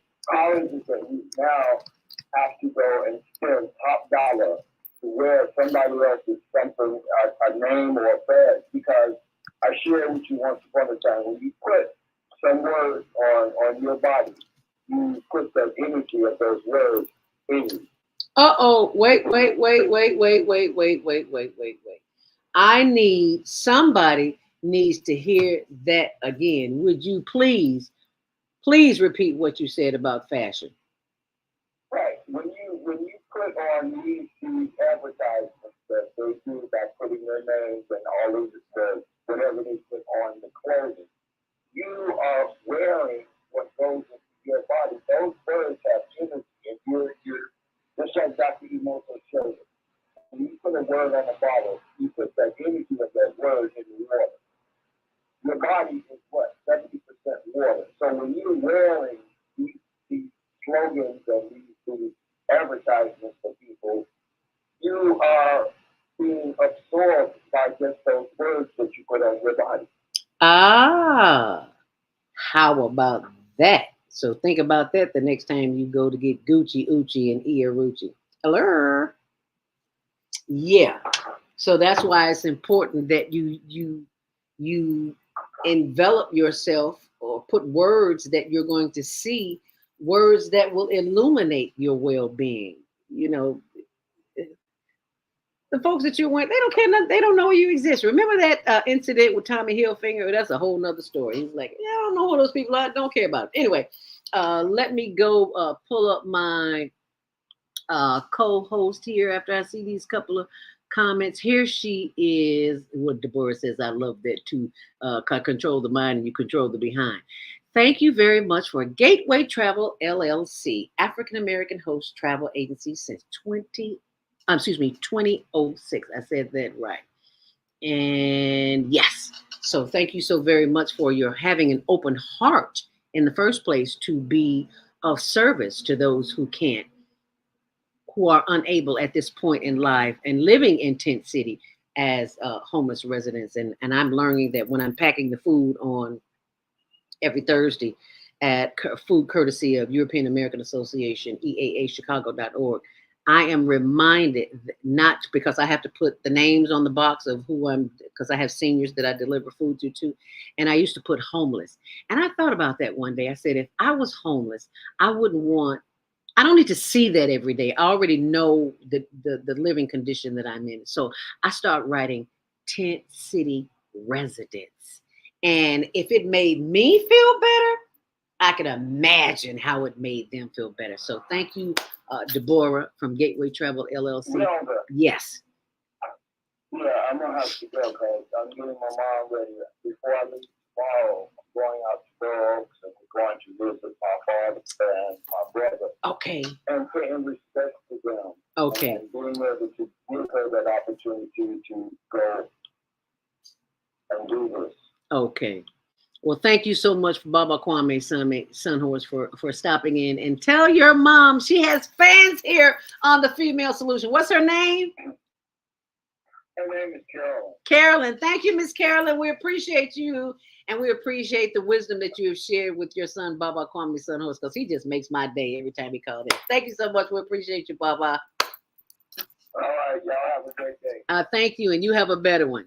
Deborah Smith says, oh my, we feed the neighborhood and the animals too. City life, yeah, we feed everybody because they eat, they come over, there's dogs over there. I've seen a cat, so yeah, there's plenty over there, but we couldn't do it without you. Thank you so much, Deborah Smith. So be sure and check out her show every third Saturday of the month It's Move Around with Deborah, and I hope you'll move around with us as we move around on the Female Solution today.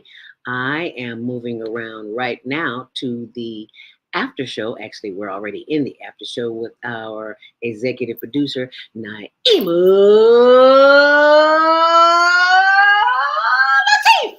Take it away. Who's back from the NASCAR racetrack? Yes. It was, it was quite an event, of course. And I saw. You kind of low. Okay, there you go. Go Let me ahead. see. Oh, I got okay. you. I got you. No, that was my fault. That was on my end. Oh, okay. I saw how much money was spent in preparing for this. Just the reconstruction and reconfiguration of Chicago streets and the setting up of the big TV screens and all of the equipment and everything. All the people, there were a lot of people hired for this. Yeah. There were a lot of security people. I'm sure when it came down to all of the various tasks that had to be done, a lot of new jobs were created. That's something that we can take a look at.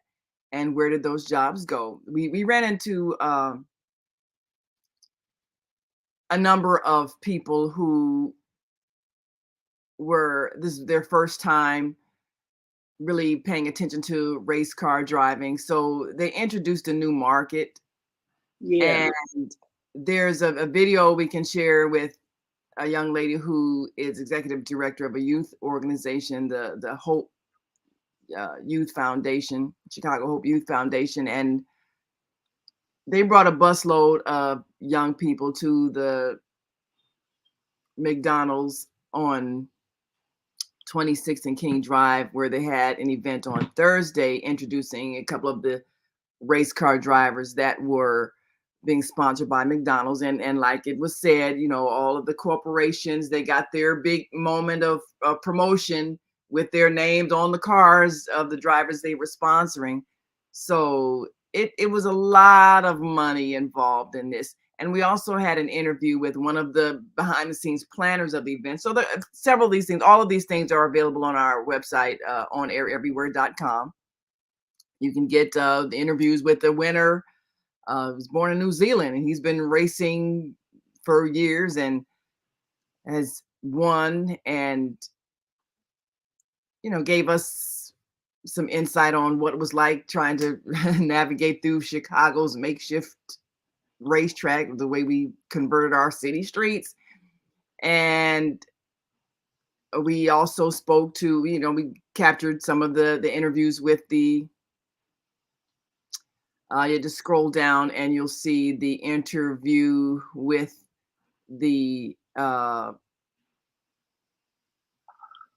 young lady from the youth organization. And yes, and so we now this interview was with one of the planning people who kind of gave us an insight about how long this has been in the works, at least a good 3 years in the works, behind the scenes negotiating with. Now, this is an interview, if you're able to play this one, with the Hope Center Foundation. And see, are we able to hear sound? And tell us what it means for your children to be a part of this NASCAR. Absolutely. So I'm Shanita Muse. I'm the executive director of the Hope Center Foundation. We serve the far south side of the city, the amazing community of Roseland. And we brought our youth out here today because part of our mission and vision is to show them different opportunities, to show them career pathways. And what's a better career pathway, right, than being a NASCAR driver? So they're very excited to be here today, and I think it's exciting for them to see representation of us, an African American that's a race car driver. And so it's very important for us to just share that with our youth and just open and expand their minds to the possibilities that they have beyond the community that they live in. So that's why it was so important for us to be here today and bring our kids. And we would like to thank the Black McDonald's owners and operators who actually made it possible for us to be here today and to bring our youth out. Great. Thank you so much. You're welcome. All right. That was powerful, Naeem. I'm so glad you got that footage. Is there another one that we want to see here? Well, also, perhaps the little clip at the top, the young man that was part of the planning, it just kind of gives us an insight as to how long this has been in the works, how many people are involved. The first one above that one, point to the screen. Okay. Yeah, this gentleman here. Okay. Say that again. My name is Liam Brotherton. And tell us what you do with NASCAR. So I work with partnership strategy, which in general, my department works on a lot of creative and strategy elements of our partnerships. So here in Chicago, that kind of manifested itself with our 4 founding partners and a lot of the official partners that are just across throughout everything, like Garrett Popcorn or any of the Chicago-based companies. My main goal was to help bring the vision of this to life, which came with a lot of creatives using stuff like iRacing, Google Maps to show McDonald's and Blue Cross and Xfinity and Choose Chicago what this would look like before it ever actually existed, so that we could try and get them to come here and activate and make this event possible.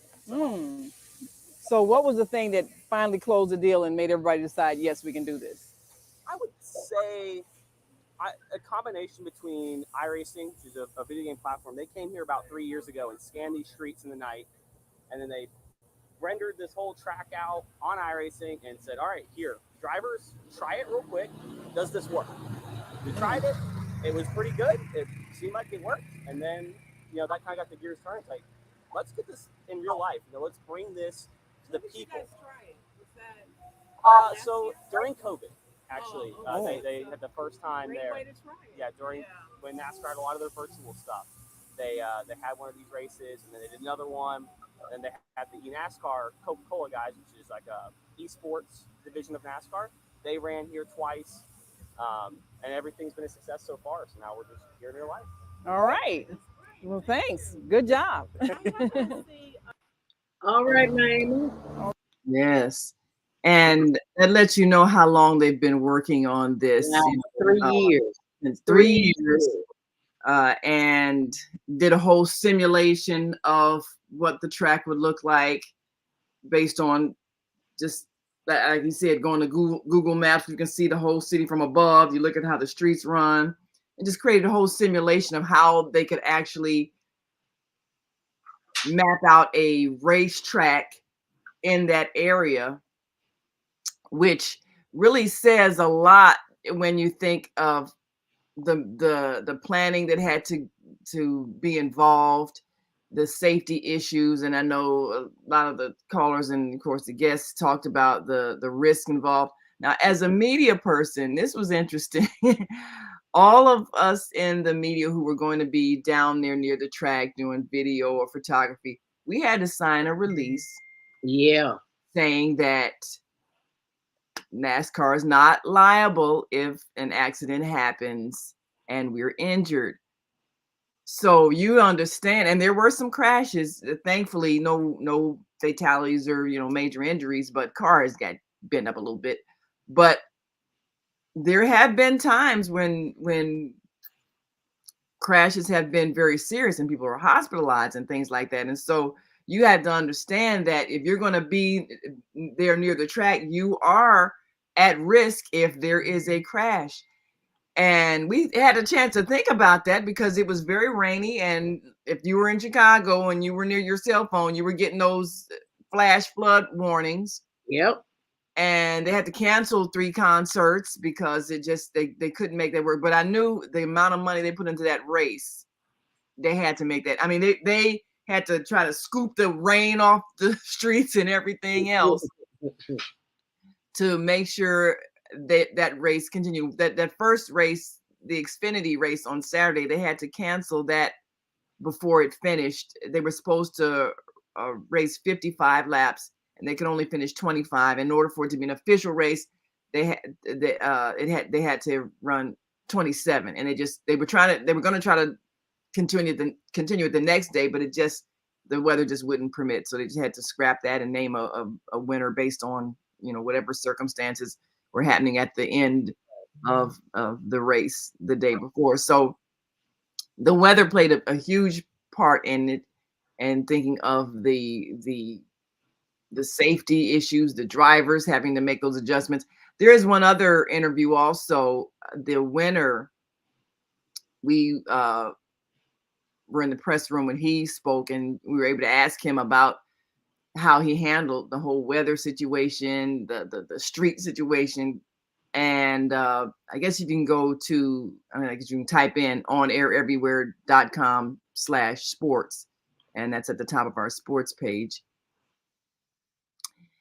And he actually he's done street racing before in other countries. He's from New Zealand, but here in Chicago it's different because our streets are raggedy, and they patched it up, but it was still it was not easy. It's about 3 minutes when race full time. I miss racing in the States. Like, I've done Daytona 4 or 5 times now, and just the way the American people are and how they go racing, it's so much more enjoyable. And even doing the media stuff, which I hate, like, everyone here is really nice. They ask good questions, and they're respectful, and it goes both ways. So yeah, everyone here has made me feel comfortable, and it's so enjoyable the way the races are run. Like the qualifying at Nashville, I couldn't believe how relaxed everyone was. But then it's like a switch, the intensity turns on and away it goes. So yeah, I'm committed next year to supercars. I still love supercars and hope it goes well there. But in 25, who knows? His name is Shane Van Gisbergen. Is his name. Going back to the athletic, you thought you had a motor problem there, or were you just being a little paranoid and hearing things? Yeah, I got close to the fence, and it echoes funny off the fence sometimes, and I thought it sounded a bit funny, and I looked at the lap times. We went from doing high 29s to 31s on that last restart, and I wasn't really pulling away that much where I felt like I was trying. So, and then the water pressure, I don't really understand Imperial that much, so the settings are a little bit different to me, so I started stressing when they change color, but that's normal under yellow and under green and stuff. And I had put the radiator fans on for when I was in traffic, and it just got too cold when I was out front. So that was my bad. And yeah, I need to be able to switch or get them to change the dash to Celsius. Yeah.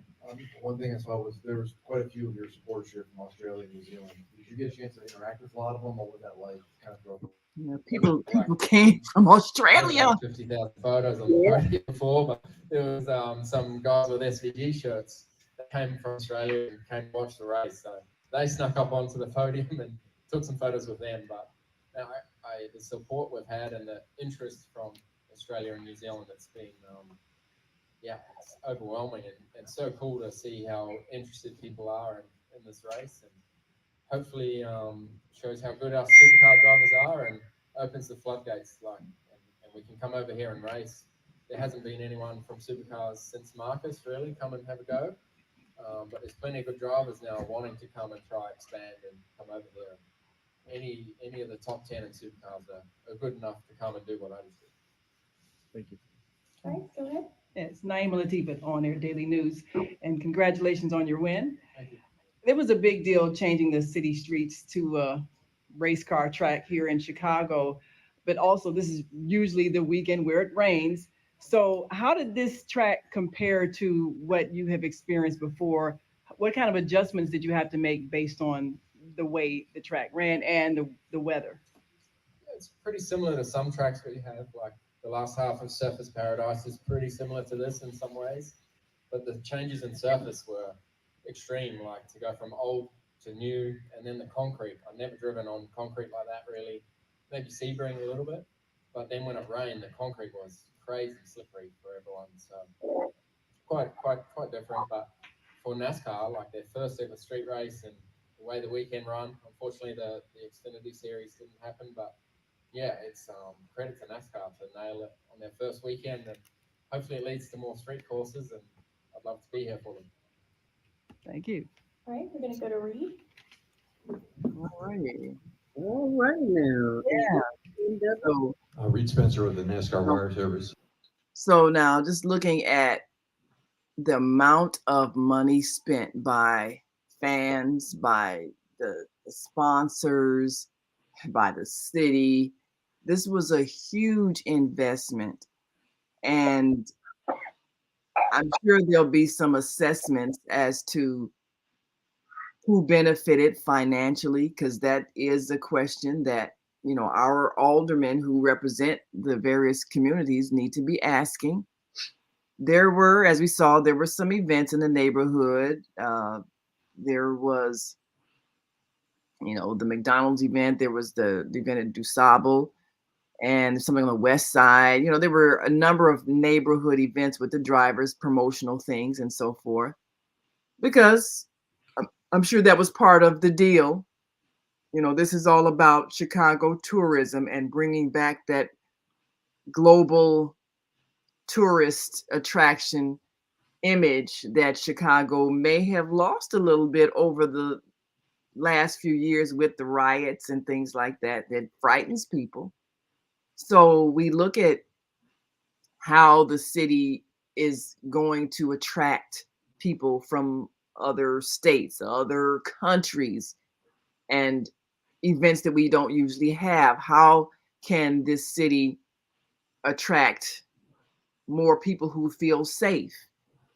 And I think one of the biggest things that Chicago has to address is its international image as a violent, unsafe place. So these kinds of things appeal to, I guess, a different kind of person. I mean, what kind of people paid $3,000 for a ticket to a race? Yeah. And then whatever it costs, if they came from out of the country, whatever it costs for their plane ticket. I mean, it was a 2-day event, so that meant if they were from out of town, they spend hotel fees and all of that.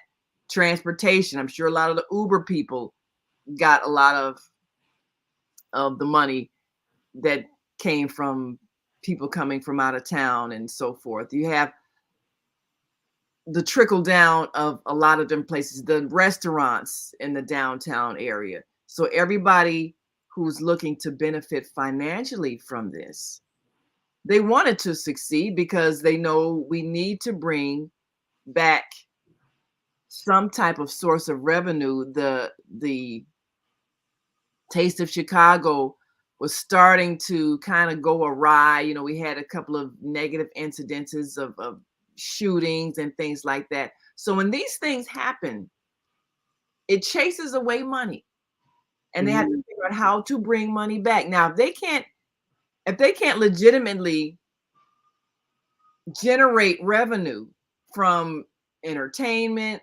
sports, the arts, whatever it is, then what ends up happening, they start doing things to the citizens, like the extreme ticketing of our cars and giving police quotas of how much they got to raise. I know police gonna say, oh, they don't do that. Yes, they do. We know that. So, you get these quotas of tickets that you got to write, and you're literally finding any little thing to stop somebody so you can write a ticket so they can pay some money.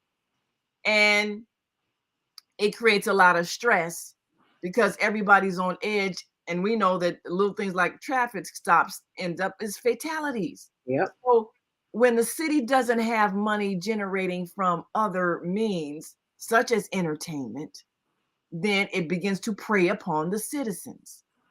These red light cameras and these speed cameras, these bogus tickets you get in the mail, and you can't even confront an officer because it's done by a machine.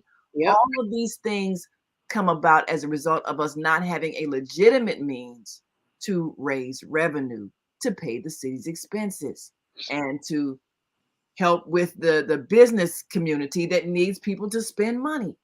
So all of these things are taken into account when they look at an event like this. How can it help the majority of the citizens with the flow of revenue, be it through the business community, the service community, all of these people who need a cash flow? And it would be helpful if people came into the city and spent some money, as many people did in this event, so that we could see our economy be boosted, as opposed to us lagging. And then when there's a lack of economic opportunities, then we see a rise in crime. People start stealing because they feel like they can't legitimately earn or receive money through legitimate sales of products and services. So all of this is connected, and we have to see how it's connected so that we understand what position we should take. But then there is a lot of other things involved as well. There are safety issues. There are people who might look at this, and young minds are influenced. This can be a very violent sport if there is a crash. Yes, we had Black people in it, as our sister said. She wanted to inspire some young people, think of other careers, race car driver, even in the automotive industry. You got to be able to really put the engine together and change a tire and all these other things involved with the maintenance of the cars. So, there can be some positive things that come out of it. We always have to examine what is the best way to address what the issue is that is being brought to light by anything. It's just like bull riding. We covered bull riding last year, well, earlier this year, actually. And, I'm an animal rights activist. So watching this, I'm thinking, what kind of discomfort is the bull feeling? Because they got this strap around its middle. They claim it's not squeezing the bull's testicles, but I'm wondering, okay, then why is it bucking so hard? Are you hurting this bull? The reason why it's trying to throw you off, and is that cruelty? So I'm thinking all this. Meanwhile, I'm trying to video, but my other mind is thinking, how is the bull feeling? And then sometimes I'm cheering when the bull throws a rider. I'm cheering for the bull, but and because this is, and there were people in that sport that were hurt. So when we look at sport and we look at entertainment, I understand what Lionel is saying, but also understand how our economy is so tied into these things. And then when these things become prominent, we want one of us in it. So, last year, well, I think his name was Elijah Mitchell. I think a Black guy won the bull riding competitions, and we interviewed him, and interviewed another young man who was up and coming, young Black man. I was saying, okay, well, we need to get in these sports. We need to master these sports. We need to win, just like you have a Tiger Woods or a Serena and Venus Williams. You have people entering sports that usually are not available to them because it costs so much to practice, to get the equipment, all these things. So anybody, say, getting into the race car business, that's expensive. A lot of money. That's expensive. That tends to price us out. But yet the wins are so high. The kinds of money that you win if you win the race. It's all about the economy. If we don't like the way things are, we have the power to create something different. Yes, we do. If we think that the sports that are making so much money are too violent, we have the power to create sports, or to even focus on the sports that do not cause major bodily injury or major injuries to property, if that's what we want to do.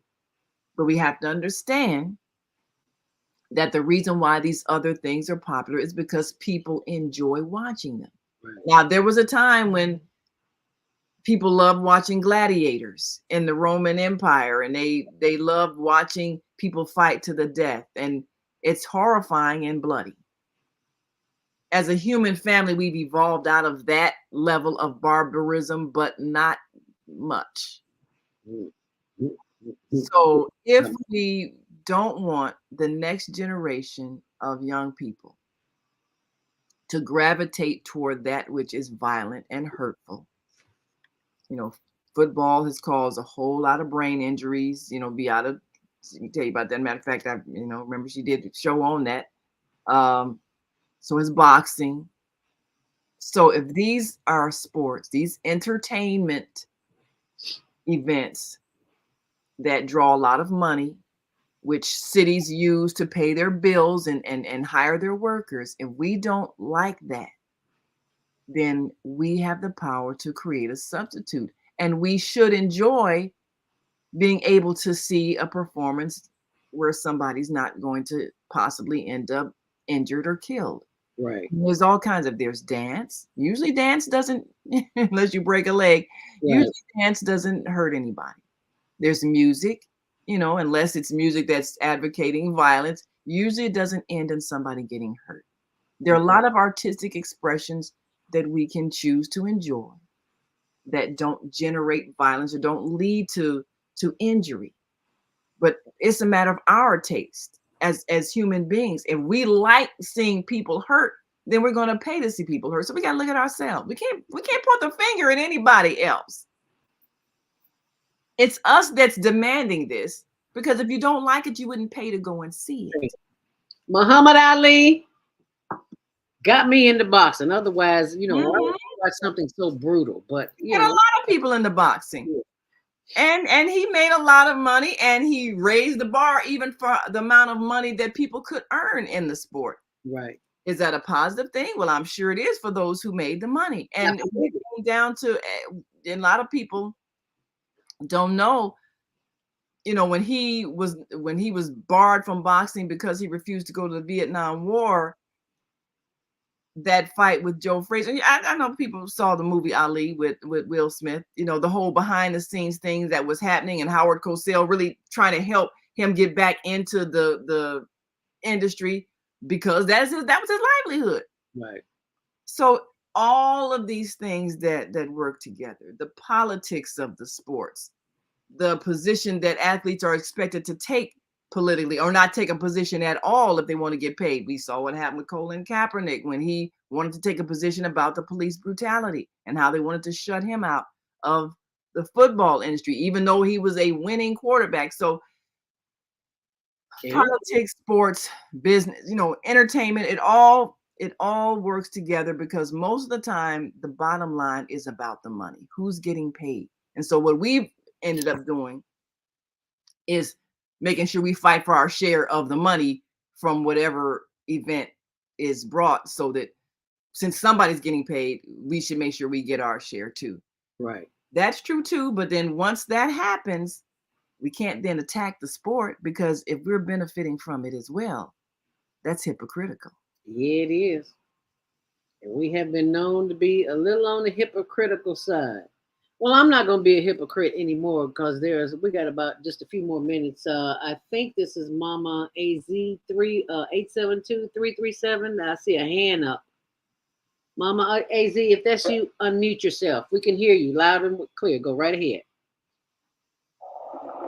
This is Rashida. Oh, hi, Rashida. How you doing, dear? Thanks for calling. Oh, you're welcome. I'm okay. I was just thinking, Naima is absolutely right. And all of us, we should at every time to represent should band together and generate some revenue by doing some professional fundraising, because other funding institutions are doing it, but they're running out of funds, giving it to people who are soliciting for it. So what I plan to do this summer, hopefully, to generate some funds, some revenue for the homeless and develop housing and hospice, like housing for those who are in transition, is to utilize the Washington Park and develop a fun fest for the summer. That would include the youth. So what we're trying to do is get a committee, a fundraising committee for those who have similar goals and interests. Okay. All right. That's powerful. Thank you so very much for calling in and for sharing that. We greatly appreciate that, Rashida from the South Side of Chicago. Thank you so much for calling and sharing that. That's crucial information. It is 9:51. You want to give us some closing thoughts before we close out here, Naima? Yes, this is festival season. Support the arts and, go to the concerts, enjoy it, be peaceful. Nothing needs to erupt in violence. We've had a couple of years where we had to stay away from each other. And for a minute, people act like they had lost their minds once they had been let out the house. We can go we don't have to do that. Understand that everybody that you encounter, however you react or respond to them, you're going to get a reaction. So you have the ability to create a positive encounter. And just a short story, I think I mentioned to you, we were in line at the event getting ready to go into a space, and people kind of jostling and everything, and a guy kind of bumped me, and he said, "Oh, excuse me," a little white guy, you know and so I'm thinking, okay, no big deal. And then somebody kind of jostled me, and I bumped into him. And I'm like, "Oh, excuse me. I guess we're just destined to bump into each other." And he laughed and said, "Yeah, we might as well dance." And so we danced like we're going to dance together. And people around me started laughing, I wish somebody had got some footage of that. That would have been nice. But there's always a way you can bring humor to a situation and diffuse any kind of anxiety or stress. We always have the power to create the environment we're experiencing. So bring joy to wherever you are. Do not take anybody else's irritation as a personal attack, because it isn't. It's something they're responding to inside themselves. And if somebody's in a bad mood, find something you can compliment them on, raise their vibration, raise their mood to a higher level. Even if it's just, "Oh, girl, I like your nail polish. That's so pretty." Anything. Say something. "Oh, that's a nice tie you're wearing." I mean, just anything that can change their mood, raise their spirit, and change the atmosphere. We all have that power to do it. So use that power as you go out among people. And remember, you are a light. So be the light in the darkness wherever you are. Amen. Be the light wherever you are in the darkness. And there's no darkness here, because we're going to show you how to get to the light with a very quick promo from our executive producer, Naima Latif. Here we go. Hi, I'm Naima Latif. And if you're watching this, that means you're 1.6 billion people from around the world who are using an electronic device to talk to people. In these times, people are using the internet to talk to everybody. Friends, neighbors, family members, co-workers. People are on their cell phones and computers all day long. Now, if you're in business, that is great news. That means you can sell your products and services all day long and never have to leave your home. All you need is a media connection, somebody to connect you to an audience. And that's why I'm talking to you today. We produce programs, and our audience members are people who shop. They buy clothes, food, beauty supplies, cleaning supplies, home repair, transportation services, childcare services. Whatever you're selling, they need to buy it. We're your media connection. Just follow this link, and tomorrow you can sit back and relax at home while your business is making you money. How you like me now? Yeah. Now go make you some money, honey. What if you could do SEO smarter and faster? So what are With you Wix, waiting you can for? edit your. You got the connection. You got the media connection right here. You got the executive producer. She can show you how to do anything and everything. All you got to do is show up. Make the call. What's the number, Naima? They can call us at 312-849-3456. 312-849-FILM if you got one of them phones that got the numbers on it. 312-849-3456. 312-849-FILM. How much more simple could it be than that? So you need to advertise on the Female Solution and the Higher Learning Network TV show, which airs Tuesdays at 6, Wednesdays at 1 on Channel 19. And the Female Solution airs 7 days a week. 7 days a week, 7 a.m. to 9 a.m. But on Saturday, 12 to 2 Central. And yes. Sundays, 7 to 9 Central. Yes. Who's on this Saturday, Naima?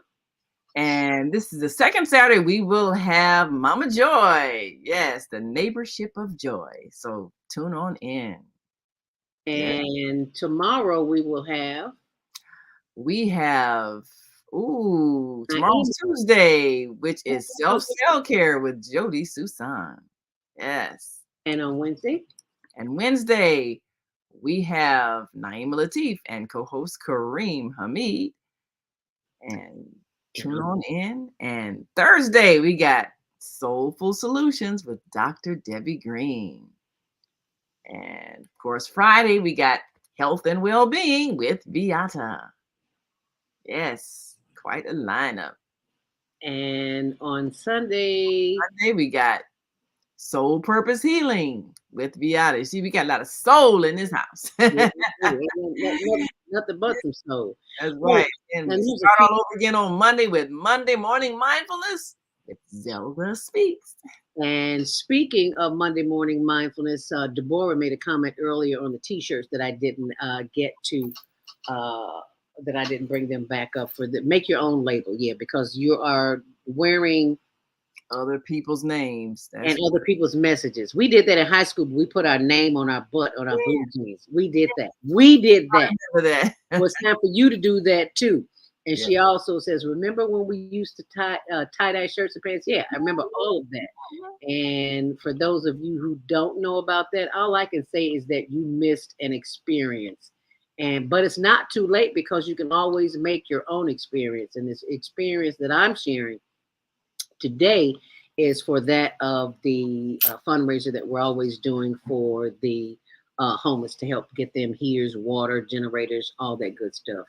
Inhale faith, exhale fear, inhale wealth, exhale debt. And this is what it looks like on the back. But you can go to our website, higherlearningnetwork.org, and you will see all of the information there on how to order those T-shirts.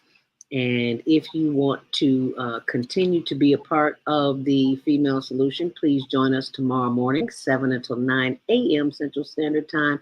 Oh, and I forgot about this, the Global Virtual Teen Talent Contest. Yes. How could I forget that? Yes.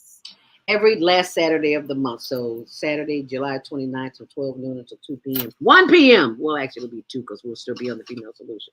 Mm-hmm. If you have children 13 to 19, please send them to HLN TV show. Have them send a 1-minute demo, I should say, to HLN TV show, where they can be entered into the contest to win scholarships, prizes, and all that other good stuff. And just let me share with you a quick promo for the Higher Learning Network Global Virtual Teen Talent Contest. Hey there, talented teens. Are you ready to showcase your skills and potentially win cash prizes and scholarships? We're excited to announce our Global Virtual Teen Talent Contest, where you can enter by submitting a 1-minute video of your unique talent. Here's how to participate. 1. Record a 1-minute video of yourself performing your talent. 2. Share the video on TikTok. Include the hashtag Global Virtual Teen Talent Contest. 3. Tag 3 friends who also have amazing talents. Submit your video by the deadline. We can't wait to see all of the amazing talents that you have to offer. Remember to be creative and have fun with it. The top talents will be selected by a panel of judges and will be announced shortly after. So don't wait, start filming, and good luck. And good luck to you too. Naima just left me. Well, thank you so much for joining us. You probably hit the wrong button or had to go. Thank you so much for joining us. We appreciate you. We appreciate the fact that you will share this information with someone, because you know our teens need help, and they can only get the help they need from the elders, and we're the elders. This is the work that we do in order to keep them, on the right track. So I want to thank you so very much for sharing this information this morning and for being a part of a society that is changing the world for the better. So until next time, we will do it all over again. I'd like you to stay on purpose, stay empowered, and stay tuned to your next Monday morning mindfulness. And we will see you right back here tomorrow with Self-Care with Jody Susan. Stay on purpose, stay empowered, stay tuned to more higher learning. And thanks for watching.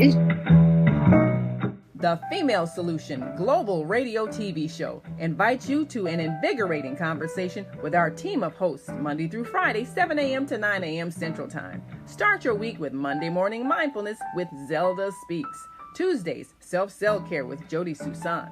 Wednesdays, Repairing Broken Families with Naima Latif and co-host Kareem Hamid. Thursdays, Soulful Solutions with Dr. Debbie Green.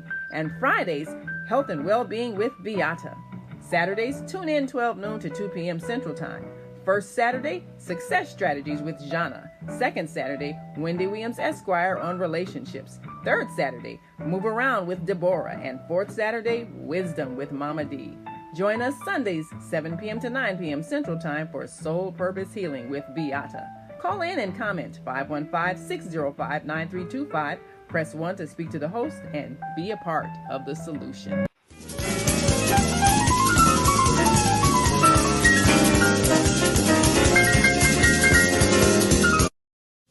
We love you on Windy City Live. Yes, we do. Tell us, how did all this happen? How did this come about? Well, I play me.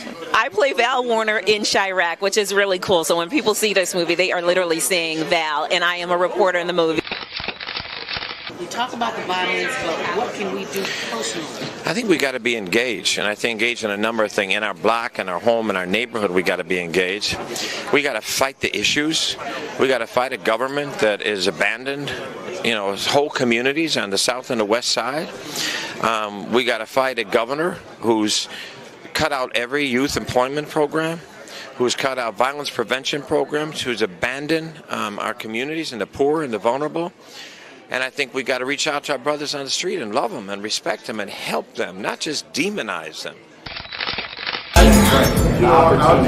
I'll just say like this. First of all, give you the history of coming to Chicago and telling my jokes as a young cat. I'm 37 now. I started about almost 15 years ago. Elroy taking me under his wing, letting me do some jokes here and there for the radio stations and all that kind of stuff. I learned that no matter what you do and how much of a genuine heart you have, and if you're coming from a good place, people are going to criticize if they don't agree with what you're doing. Yo, what's up? It's your man Tony Schofield from 106.3 Chicago's R&B, and you are watching Men on Higher Learning. Now, I used to hang around with some men that was into some higher learning. It just wasn't that kind of higher learning, but I got myself together now, okay? What is it that you do in your quiet time, in your meditation time, that allows you to bring us the films that you do? I sit courtside in Madison Square Garden, world's most famous arena.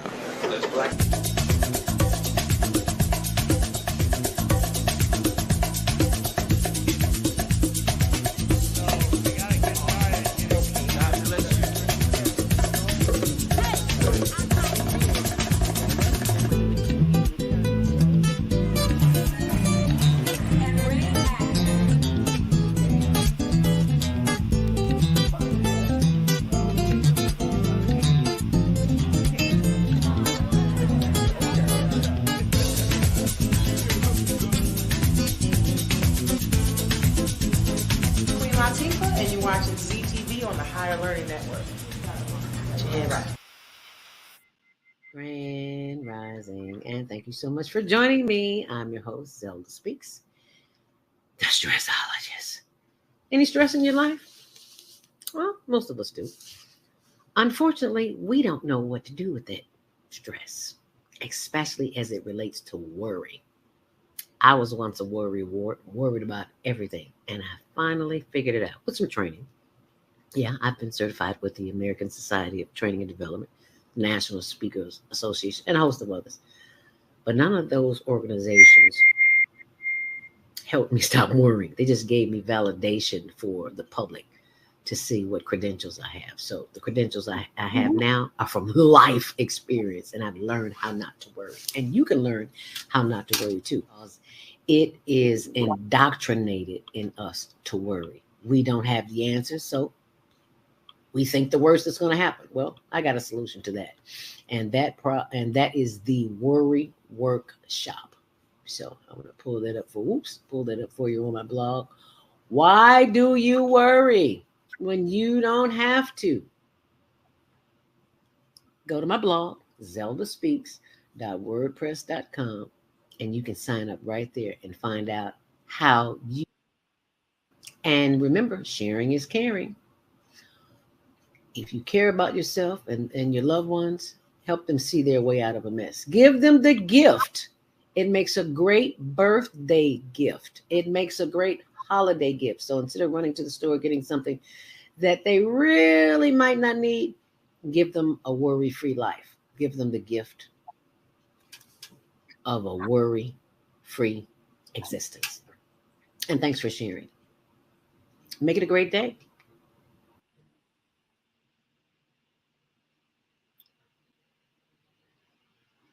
And thank you so much for hanging in there with me, because I just got some very disturbing news. I cannot believe this. If you're still with me, type in where you're watching from, because in Chicago, somebody has lost their damn mind. Yeah, I said it. I'm going to post it on my blog, zeldaspeaks.wordpress.com. They have made it illegal. Do you hear me? Illegal to feed the hungry. Am I getting ready to go to jail? Only time will tell. Check me out on Instagram today, hln.homeless.project, because I'll be going over there. Wow.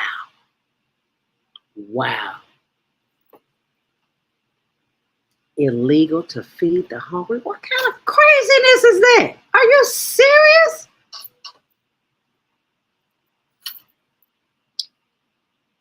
This is the spot. I'm pulling it up on Instagram right now. I don't believe this. I cannot believe this. This can't be true. And I shouldn't be posting it before I can. Excuse me for just a moment. I can't believe this. I cannot believe this. And I hope it's not true, but I'm going to look it up. Somebody just sent it to me. And I got to go look it up. So before I post this, because this is insanity. So this is what you'll see when you go to our Instagram page. It's Instagram.com hln.homeless.project.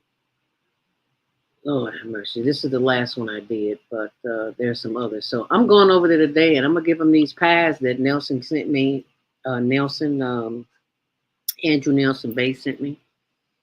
Dropped off, I should say. And I'm gonna drop them off. And, you know, y'all prayers be with me, because I'm taking them over there. That's all I can say. So, and I'm not gonna put that out there. I'm gonna get my bail money written on. I ain't going to jail. I ain't going to none of that. I'm gonna do what I gotta do, and I hope you'll do what you gotta do, because I think that's gonna be my next topic next month. Tony, did you know somebody just sent me a YouTube video saying that it is now illegal to feed the hungry? What the hell are you for? That's what I said. But before I post that kind of information on my blog, zeldaspeaks.wordpress.com, I'm going to go check it out. So y'all watch the blog for later on today. Thank you so much for watching. Yeah, I want you to meet them too. Yeah, so we can have a conversation with them, because they don't understand. They don't understand. It's hungry people in this world. And just because you're laying back in your millions and trillions, other people need to be fed. I digress. I'm sorry, y'all. Forward to this video, please. Thank you for sharing.